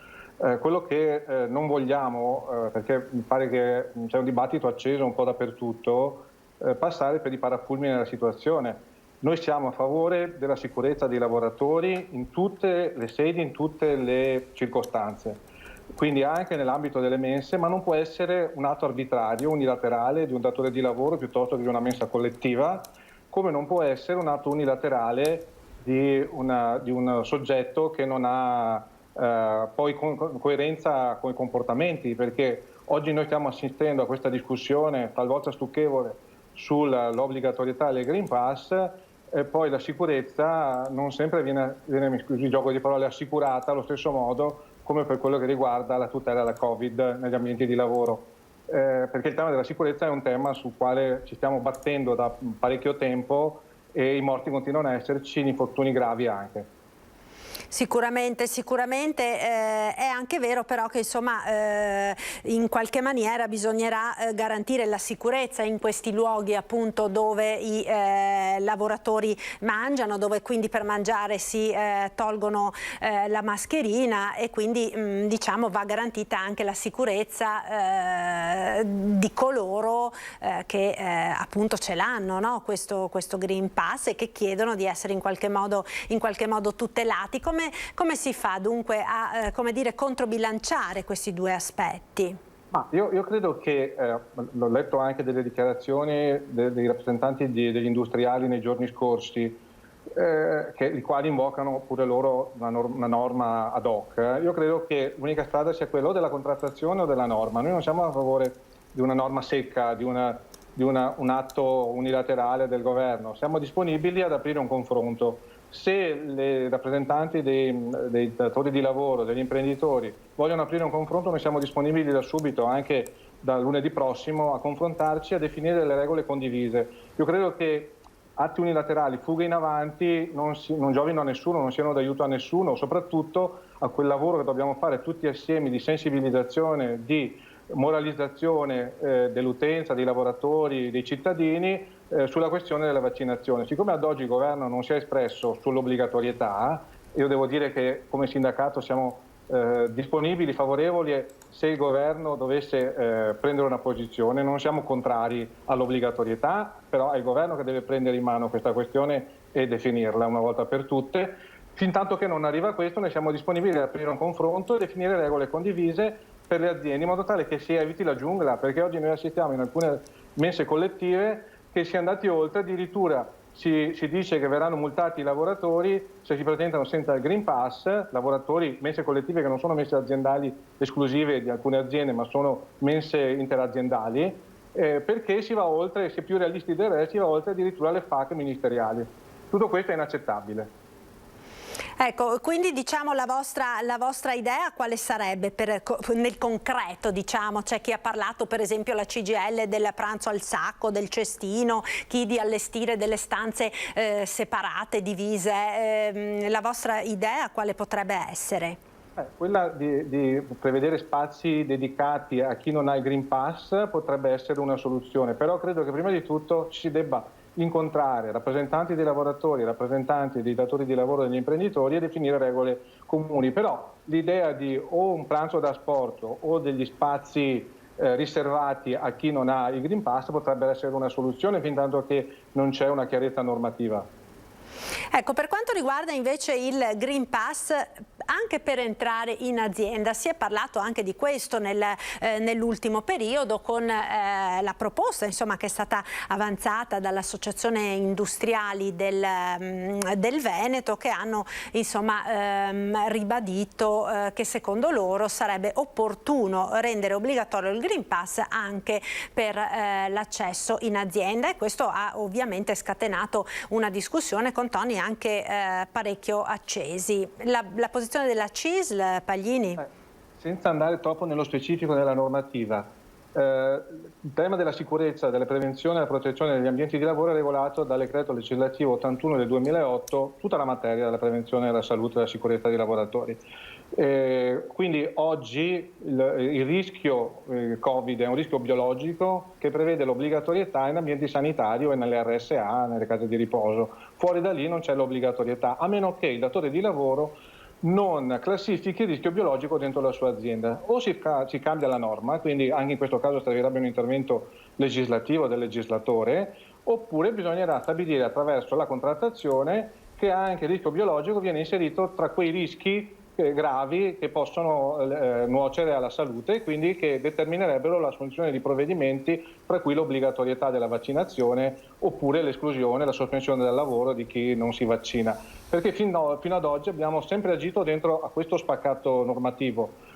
Immaginare sentieri diversi o atti unilaterali rischia, come dicevo prima, di ingenerare una reazione, un irrigidimento che non giova a nessuno. Qui l'obiettivo è che tutti si vaccinino, che si sensibilizzino e si educhino le persone al valore delle vaccinazioni, non a atti di forza, perché con gli atti di forza non si va da nessuna parte. A parte che poi i dati su chi non si è vaccinato sono molto residuali, si parla di un 7-8% a livello complessivo di chi non vuole vaccinarsi, quindi la gran parte della popolazione è responsabile, i lavoratori sono responsabili, stanno vaccinando, hanno capito che i vaccini salvano la vita e tutelano la salute. Però credo che si debba stabilire un criterio che vale oggi ma che deve valere anche domani, perché le dicevo prima, la discussione è un po' stucchevole su sentir parlare oggi di tutta questa attenzione alla sicurezza negli ambienti di lavoro per prevenire il Covid, per combattere il Covid, e poi continuano a morire le persone, gli infortuni ci sono e continuano ad esserci. Non è che poi domani, passata la nottata, ci troviamo comunque a dover riaffrontare sempre i problemi legati alla sicurezza allo stesso modo in cui poi mancano investimenti, mancano presidi, mancano strumenti per la prevenzione e la protezione dei lavoratori. Vorremmo che finalmente ci fosse coerenza sul tema del Covid, come per tutti gli altri temi che riguardano la sicurezza dei lavoratori. Certo, per quanto riguarda la scuola, Paglini, dove appunto invece questo Green Pass è già obbligo per il prossimo anno scolastico? Anche in questo caso ho sentito di tutto e di più sulle responsabilità del sindacato che si sarebbe tagliato contro questo obbligo. Io credo che prima di tutto vada garantita la didattica in presenza, quindi quelli che sono i provvedimenti che serviranno a fare questo, da parte del sindacato credo che non ci sia opposizione, anzi.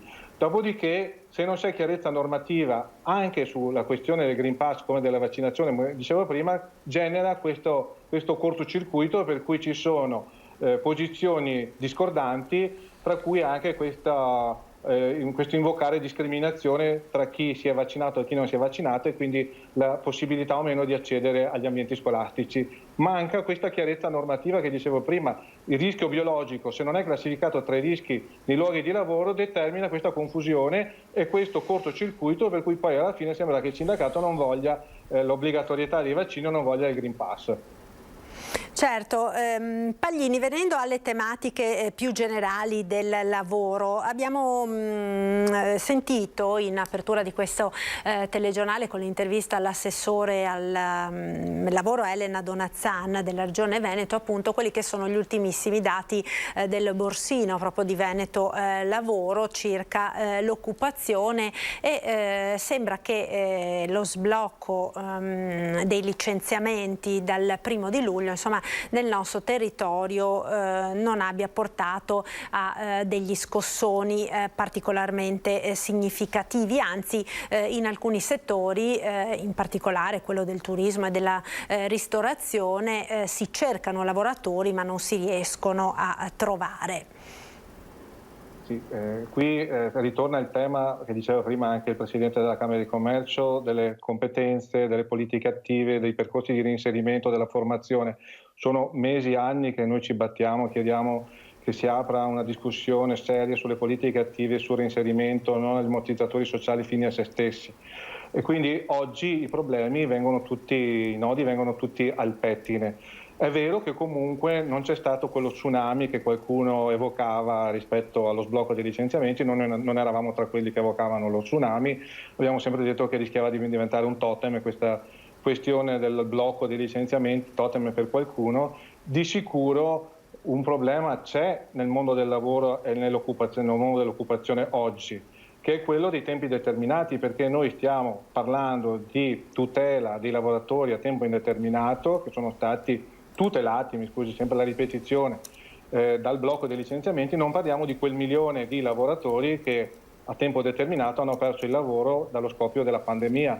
Quindi qui c'è un problema di precarietà. Poi sentivo sempre Pozza che diceva i giovani che se ne vanno, condivido perfettamente l'analisi e le riflessioni che faceva il Presidente, però come facciamo a trattenere i giovani? Prima di tutto dobbiamo evitare la precarietà, quindi dare certezza prospettiva, quindi flessibilità in entrata nel mondo del lavoro, ma stabilità poi quando si entra nel mondo del lavoro. 2, c'è un problema salariale, c'è un problema di salari, i giovani non fanno determinate, non vengono a lavorare, non svolgono determinate professioni, probabilmente perché non c'è un'adeguata retribuzione, un'adeguata remunerazione del lavoro che si fa. C'è un problema salariale, un problema di ridistribuzione della ricchezza in questo Paese come nelle nostre zone. L'economia sta riprendendo fortemente, pesantemente, il rischio è che ci sia una polarizzazione ancora una volta della distribuzione della ricchezza e che il lavoro sia quello più penalizzato, l'occupazione rimanga quella più penalizzata.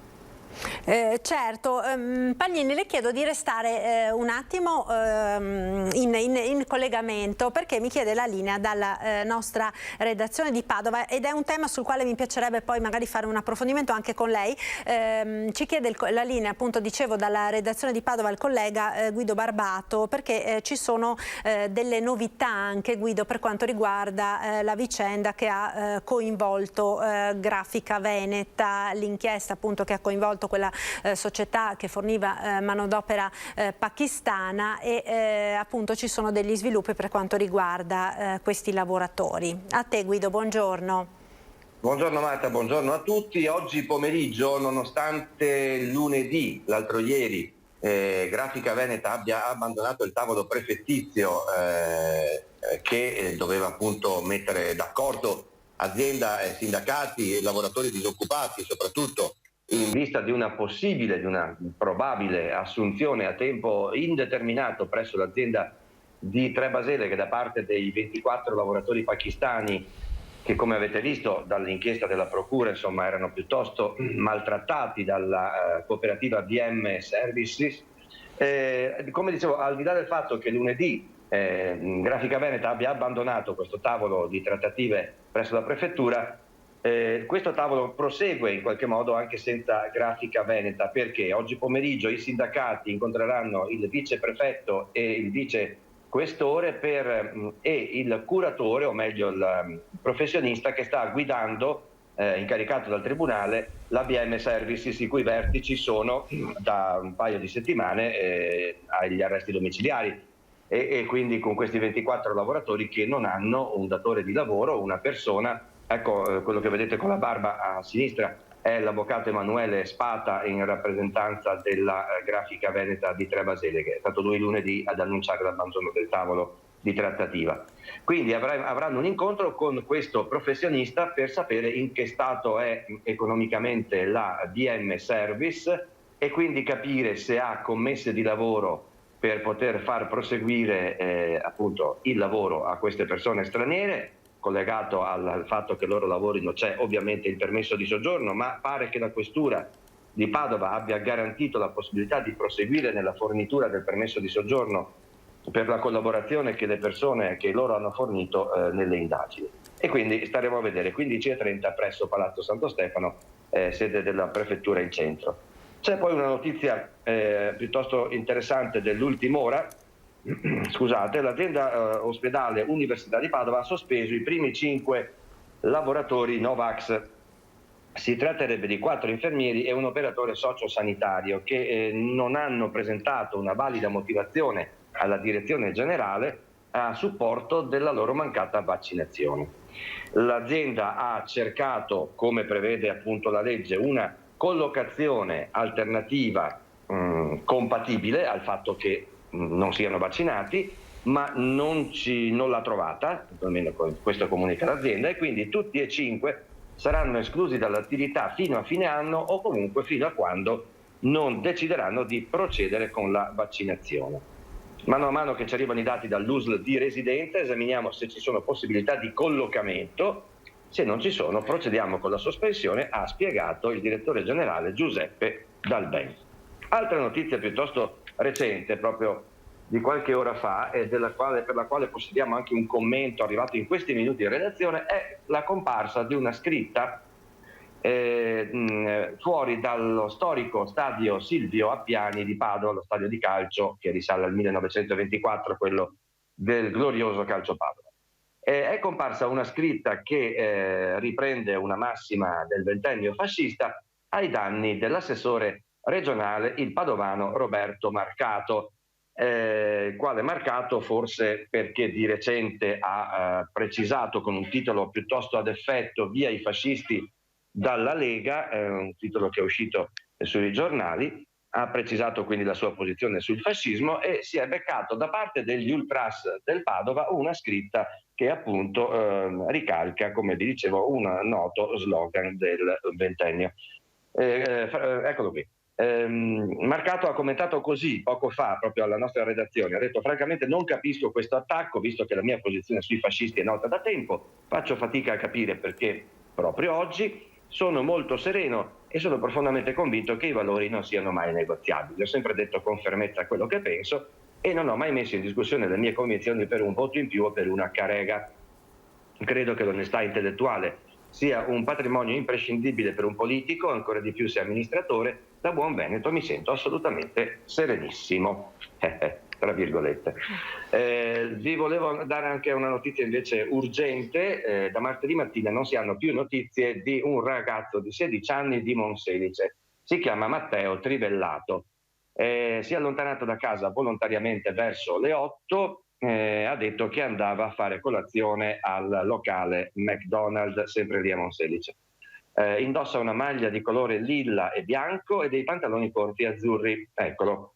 Era in sella una bici bianca da donna, aveva uno zainetto e non ha con sé né il telefono né i documenti. Se qualcuno avesse notizie, contatti i carabinieri.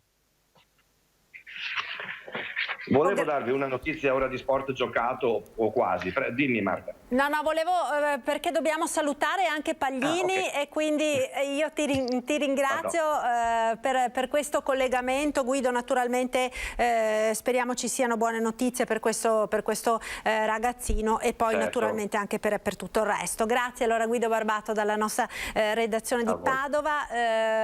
Ritorniamo, ecco Paglini, proprio un flash, poi la devo salutare, no? Sulla questione che ha coinvolto questa inchiesta sul caporalato, insomma, che ha scoperchiato una realtà anche nel nostro territorio che sì, con degli aspetti insomma che non si potevano nemmeno immaginare, no?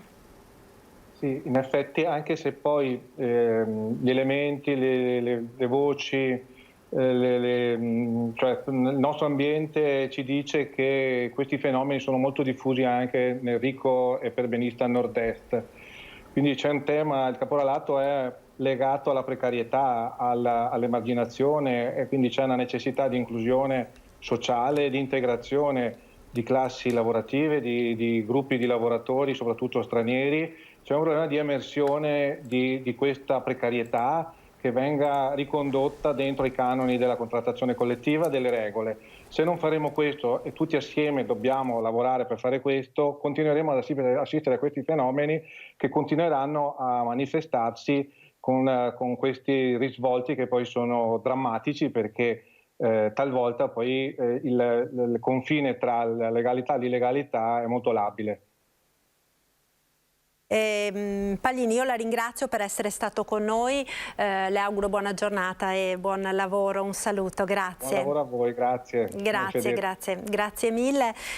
Noi ora abbiamo una notizia di cronaca, dovremmo avere anche delle immagini che ci sono state inviate proprio poco fa, una notizia di cronaca che ci arriva dalla provincia di Treviso, da Istrana in maniera particolare, dove si è verificato questa mattina un grave incidente stradale. Ecco, state appunto vedendo le immagini, incidente che si è verificato lungo la Postumea Istrana all'altezza del civico 26. Le cause di questo incidente sono ancora tutte da chiarire. C'è stato uno scontro frontale tra una vettura e un camion. Ad avere la peggio è stata la donna che si trovava a bordo della vettura, una donna in stato di gravidanza. Vedete, la signora è stata immediatamente soccorsa. Sul posto sono subito arrivati i sanitari del 118, l'ambulanza, l'elisoccorso. La signora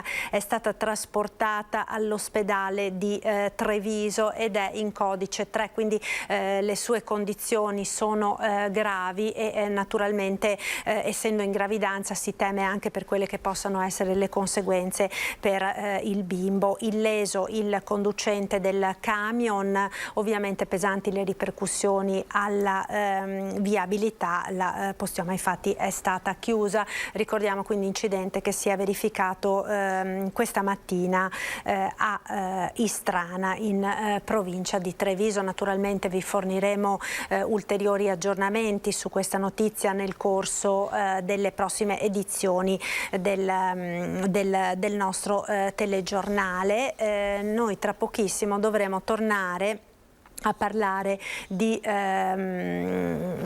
Afghanistan e della situazione nella quale appunto si stanno trovando moltissime persone. Ecco, vedo che abbiamo in collegamento il sindaco di Treviso, presidente anche dell'ANCI del Veneto.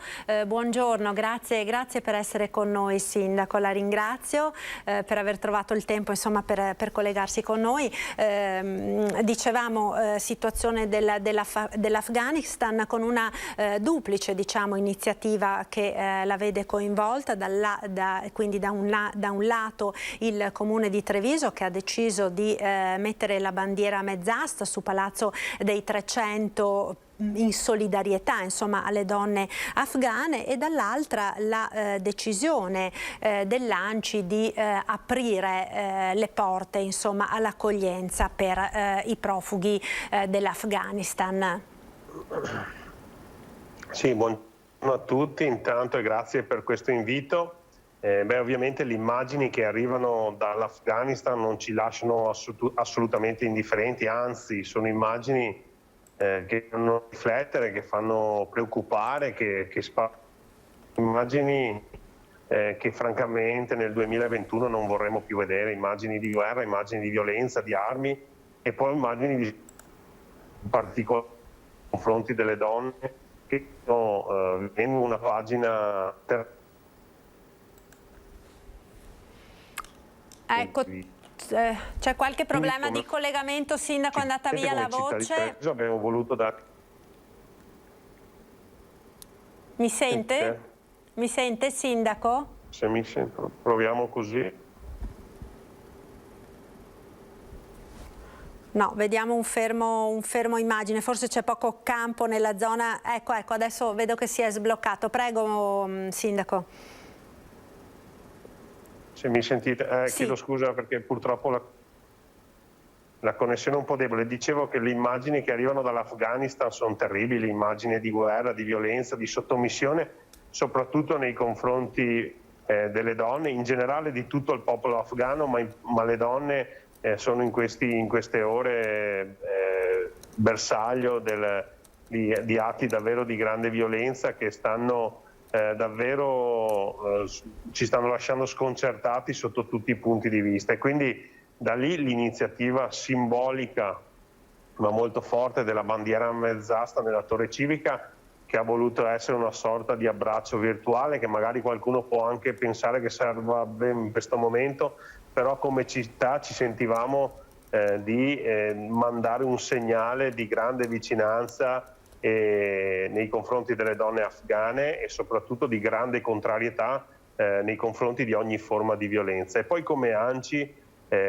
noi abbiamo risposto presenti ad un appello di umanità, perché le immagini appunto che stiamo vedendo non ci lasciano indifferenti, anzi ci riempiono il cuore di dolore, e quindi davanti a queste immagini nessuno può tirarsi indietro. Allo stesso tempo abbiamo detto però che questa accoglienza, che probabilmente sarà necessaria nei confronti del popolo afghano, non può ricadere tutta ed esclusivamente sulla testa e sulle spalle dei territori, delle comunità, dei sindaci, ma deve esserci un'azione orchestrale forte, strutturata, organizzata da parte di tutta l'Unione Europea. Se questo ci sarà, anche i sindaci saranno pronti a fare la loro parte, perché lo abbiamo sempre detto: se c'è qualcuno, se c'è un popolo che è in difficoltà e che è vittima di violenza e di guerra, noi siamo subito pronti a tendere la mano. Qui non si parla di immigrazione economica, ma si parla di scappare davvero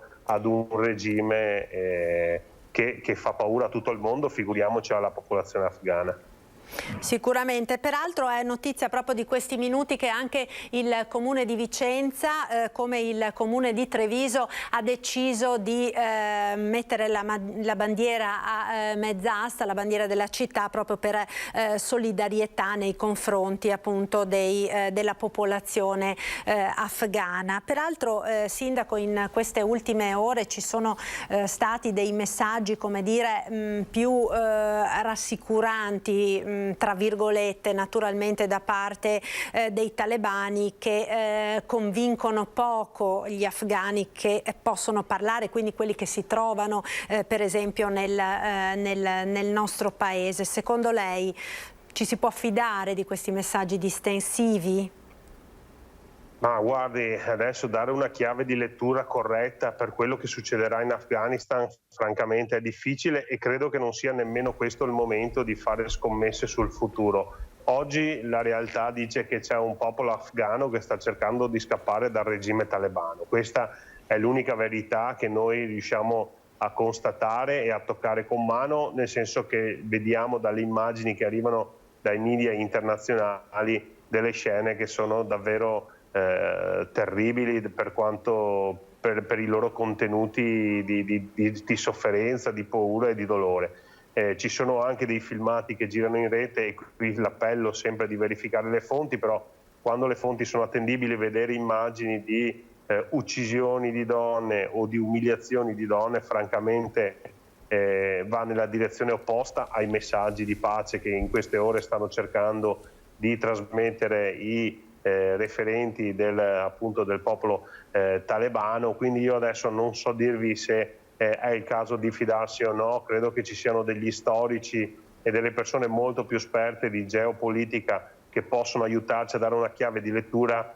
Quello che dico io è che oggi abbiamo la certezza che c'è un popolo, che è quello afghano, che sta cercando di scappare da un regime che è quello talebano. Dopodiché, se si riuscirà a trovare un equilibrio democratico all'interno di quel paese, meglio, e lavoreremo tutti in questa direzione. Oggi però dobbiamo farci trovare pronti con le mani tese e mettere in campo a livello europeo tutto quanto possiamo mettere in campo per salvare queste persone, perché ricordo che prima di ogni ragionamento politico noi dobbiamo pensare che ci sono degli esseri umani, dei bambini, degli anziani, dei padri e delle madri che oggi sono in fuga dal loro paese per disperazione e per paura. E quindi davanti a queste immagini noi di certo non metteremo la testa sotto la sabbia, però chiediamo che, come noi siamo pronti ad assumerci la responsabilità, lo facciano tutti e lo facciano in modo serio, perché non vorremmo tornare a vivere le esperienze di qualche anno fa, dove delle politiche estere e delle politiche legate all'immigrazione senza una certa logica, senza una certa programmazione, hanno creato degli effetti davvero problematici nei nostri territori e nelle nostre comunità. Ecco, vedo che abbiamo collegato ora anche l'onorevole Alessandra Moretti, europarlamentare del Partito Democratico. Buongiorno, buongiorno, grazie per essere con noi. Lei in queste ore si è fatta promotrice, insomma, di un appello molto forte a favore delle donne che si trovano in questo momento in Afghanistan e che stanno vivendo, insomma, il dramma di questo ritorno dei talebani. Peraltro mi pare ci siano anche degli aggiornamenti per quanto riguarda quella ragazza che stiamo seguendo da diversi giorni, Zahra, sorella di un ristoratore veneziano che peraltro si è fatto promotrice di una catena di imprese che sono proprio gestite da profughi afghani e non solo. Moretti, prego. Sì, noi siamo impegnati, come ha detto il Presidente del Consiglio Mario Draghi ieri, per salvare più donne possibili e tutte le persone che in questi anni si sono esposte e sono quindi soggetti a rischio. Le donne, come avete detto voi prima, sono dei bersagli molto facili, soprattutto le donne che si sono attivate per i diritti umani, per i diritti civili. Quindi vogliamo attivare dei corridoi umanitari e dei collegamenti legali perché queste persone possano salvarsi, ma in questo momento dobbiamo dare priorità alle persone che rischiano la vita.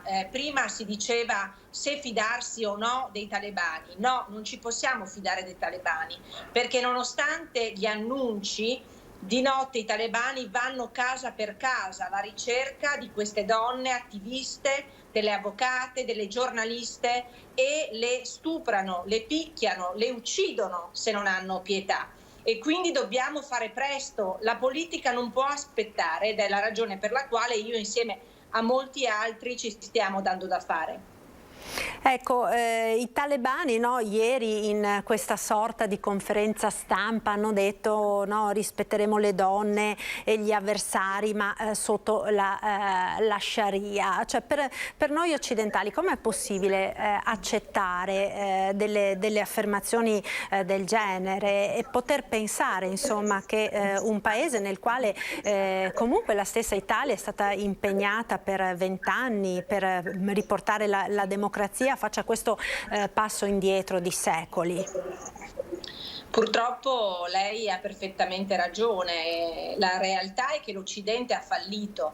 In 20 anni non siamo riusciti, nonostante le forze dispiegate, nonostante i miliardi investiti, nonostante la potenza di fuoco americana ed europea, non siamo riusciti a convincere il popolo afghano che si poteva costruire un'alternativa migliore.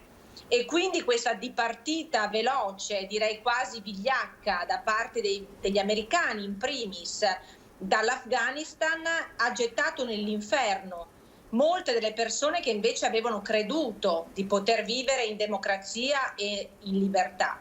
Adesso noi abbiamo una grande responsabilità, quella di non lasciarli soli, quella di non abbandonare il popolo afghano.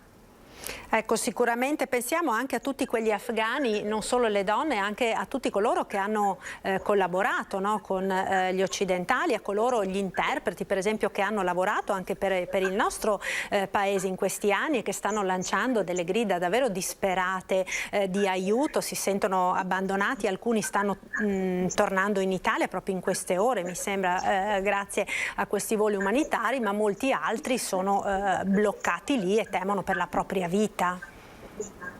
Guardi, noi dobbiamo ringraziare il team del Ministro della Difesa Lorenzo.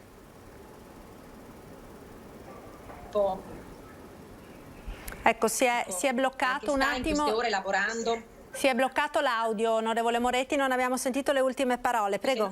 Sì. Sì, dobbiamo ringraziare, dicevo,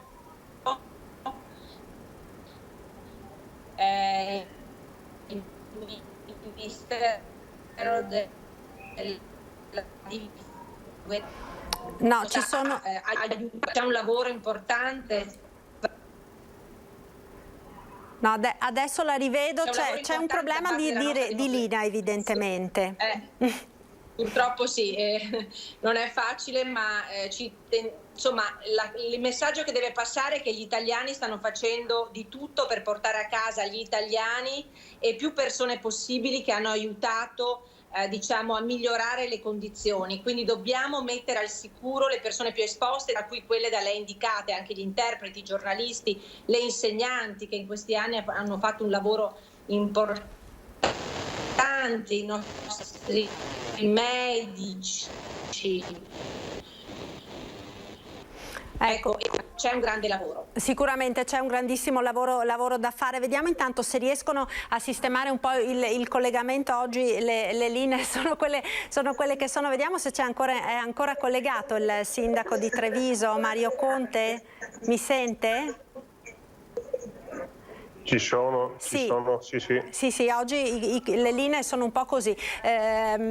Sindaco, sicuramente questo impegno per le donne è molto importante, ma lei sottolineava prima anche il ruolo dell'Europa. Voi dite come sindaci dell'ANCI noi siamo pronti a metterci a disposizione, a metterci in prima linea per l'accoglienza, ma anche l'Europa deve fare la sua parte in questo momento.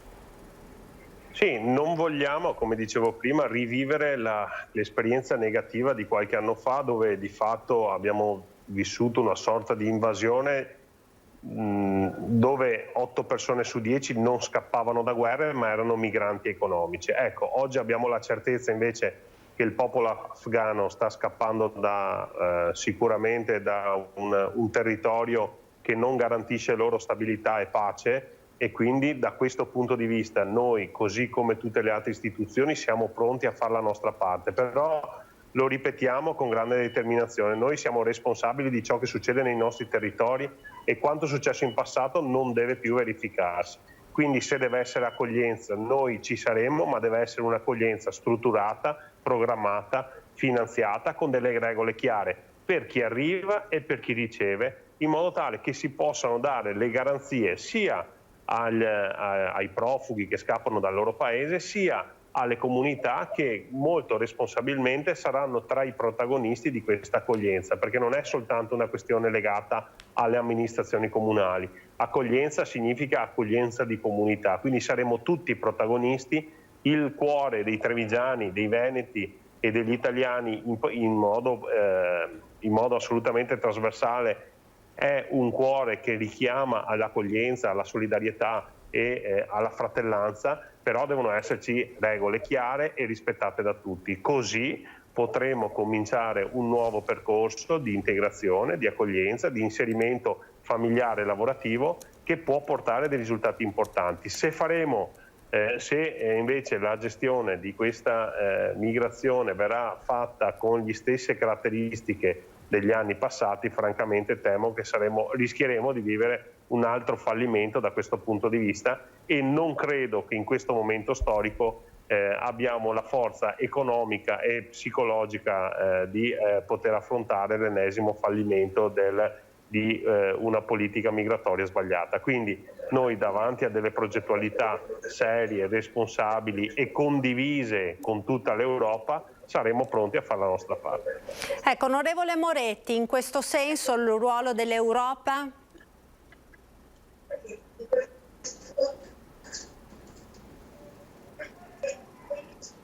Mi sente, onorevole Moretti? Ma guardi, non so se mi sentite. Sì, la sentiamo.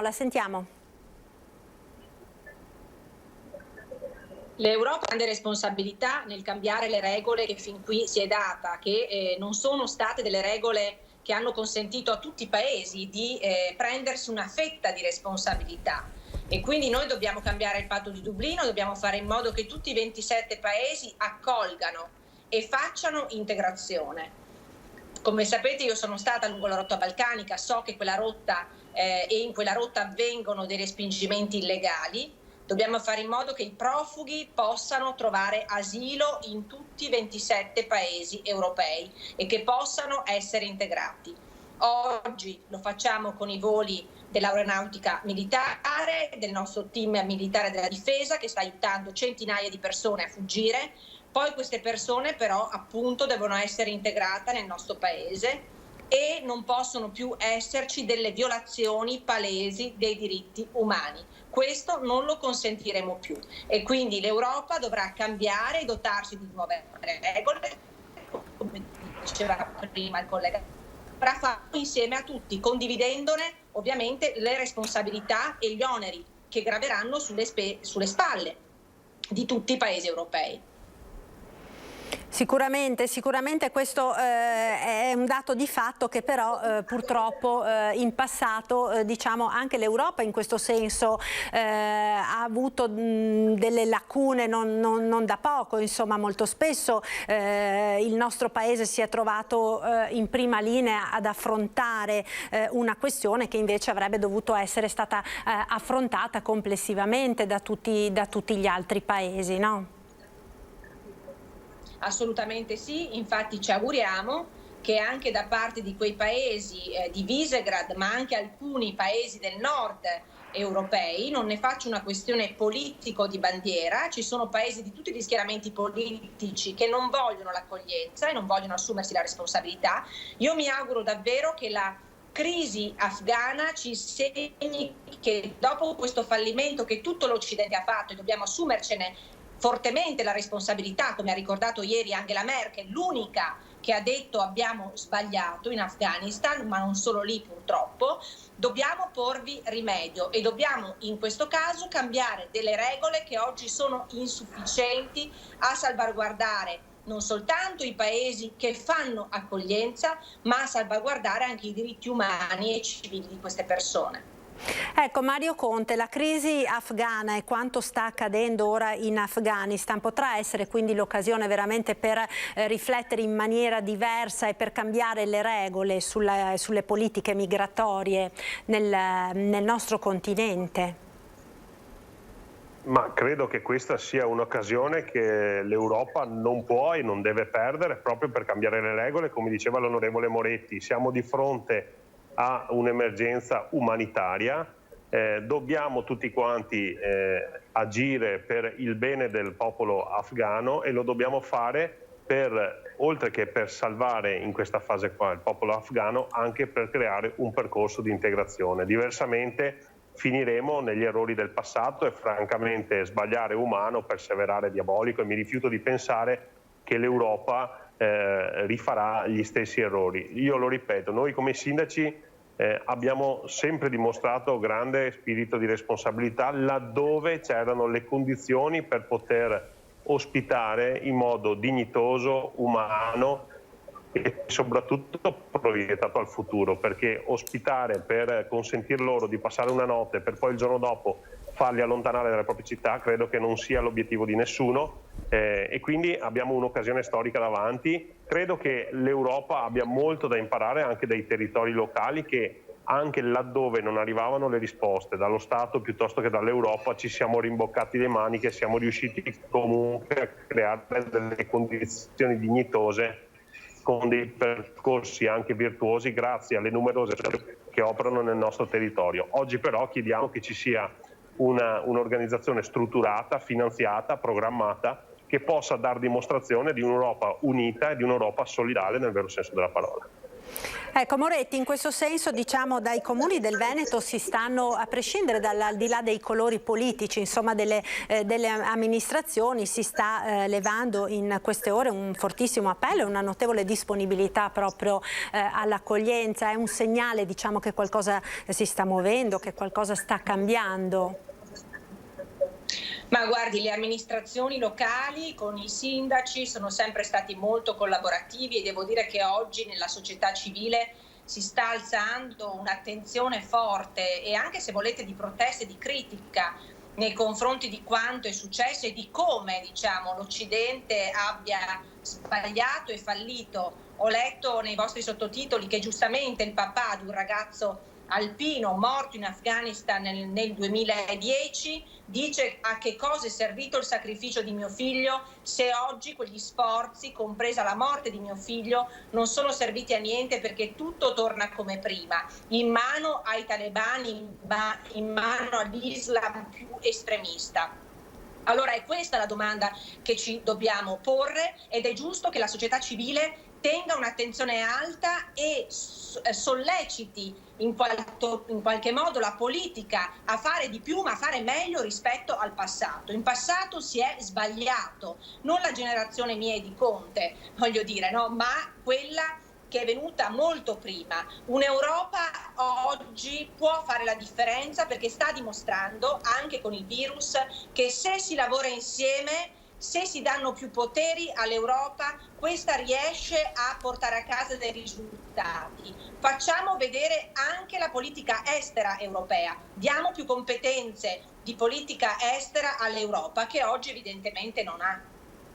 Ecco, Mario Conte, la vedevo annuire perché ci sono state delle vittime in Afghanistan anche dal nostro territorio, dei giovani soldati dal Veneto che hanno perso la vita, e ora i genitori di questi ragazzi si chiedono, no, a cosa è servito questo sacrificio.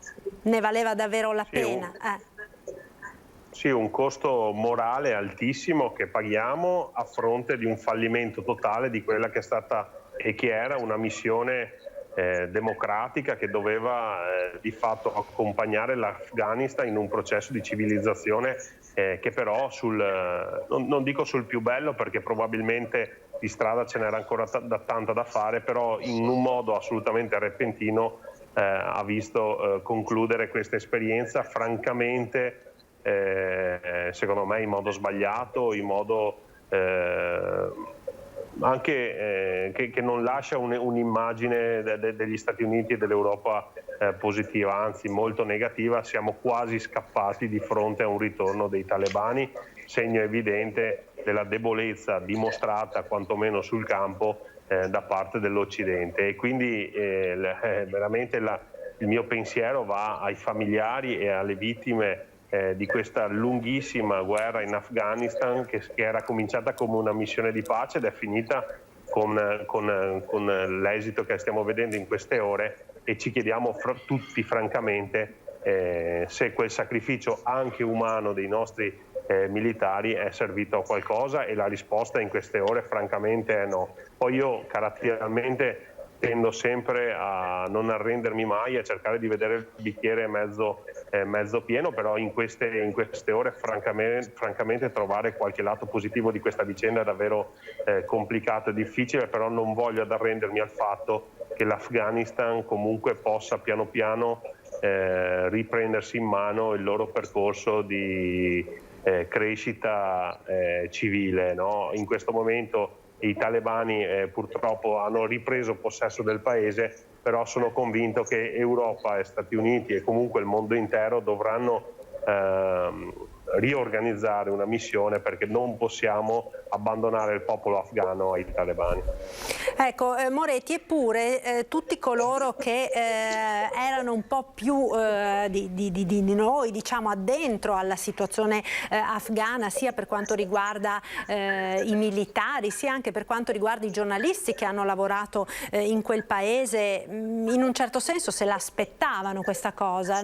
Per noi è stato uno shock vedere quanto è accaduto e come è precipitata così velocemente la situazione. Per chi era dentro in realtà era una cosa immaginabile in quello stato, dopo che appunto gli eserciti dell'Occidente se ne fossero andati rapidamente. Ma guardi, la cosa sconvolgente è questa: di fatto diciamo, il governo Trump aveva deciso di concludere la missione. Questa decisione è stata poi avvallata interamente, senza nessuna modifica, dal governo di Joe Biden, e non appena i talebani hanno saputo che non ci sarebbero più stati gli occidentali a presidiare il territorio, hanno iniziato l'avanzamento. Ma questo ha determinato anche una delusione da parte degli altri militari che sono stati per anni, oltre 20, diciamo così, hanno ricevuto tutti gli insegnamenti, no? Per costruire un esercito democratico, si sono sentiti traditi, e quindi a quel punto l'avanzamento dei talebani è stato, diciamo, molto più facile.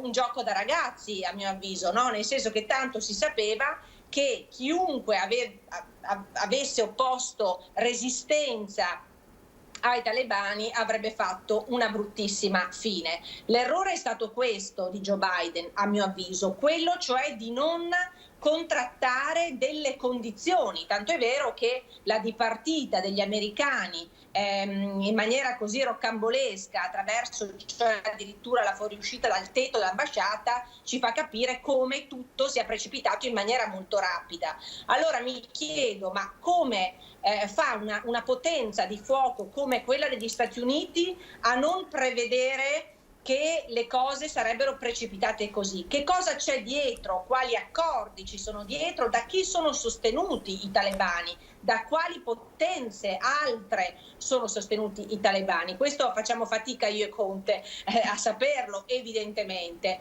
ma i talebani, se hanno armi, se hanno strumenti, se hanno attrezzature, vuol dire che sono sostenute da altre potenze. E questo è il grande problema, cioè è il patto atlantico nei confronti di tutto il resto. Allora, quale destino vogliamo dare all'Europa e agli Stati Uniti? Questa è la grande, domanda che ci dobbiamo porre. Io ritengo che la politica estera che gli Stati Uniti hanno portato avanti negli ultimi anni sia stata una politica estera sbagliata, evidentemente, che non ha prodotto, quello che avremmo voluto tutti, cioè più democrazia, più libertà, più diritti in questi territori. Ricordiamo che non è l'ultimo fallimento quello dell'Afghanistan, ma c'è quello anche della Siria, c'è quello dell'Iraq, noi abbiamo abbandonato l'Africa, questo è il grande tema. E poi ci lamentiamo se i profughi iniziano a scappare, ma certo, chi è che non scapperebbe da un regime talebano? Certo, sicuramente, e in questo senso appunto l'interrogativo sul ruolo dell'Europa e dell'Occidente in generale è fondamentale. Io vi ringrazio davvero per essere stati con noi, grazie mille onorevole Moretti, grazie anche a Mario Conte per essere stato con noi. Volevo concludere, Sindaco Conte, facendole una domanda, cambiando completamente argomento, tornando su un tema proprio locale, ma è notizia di queste...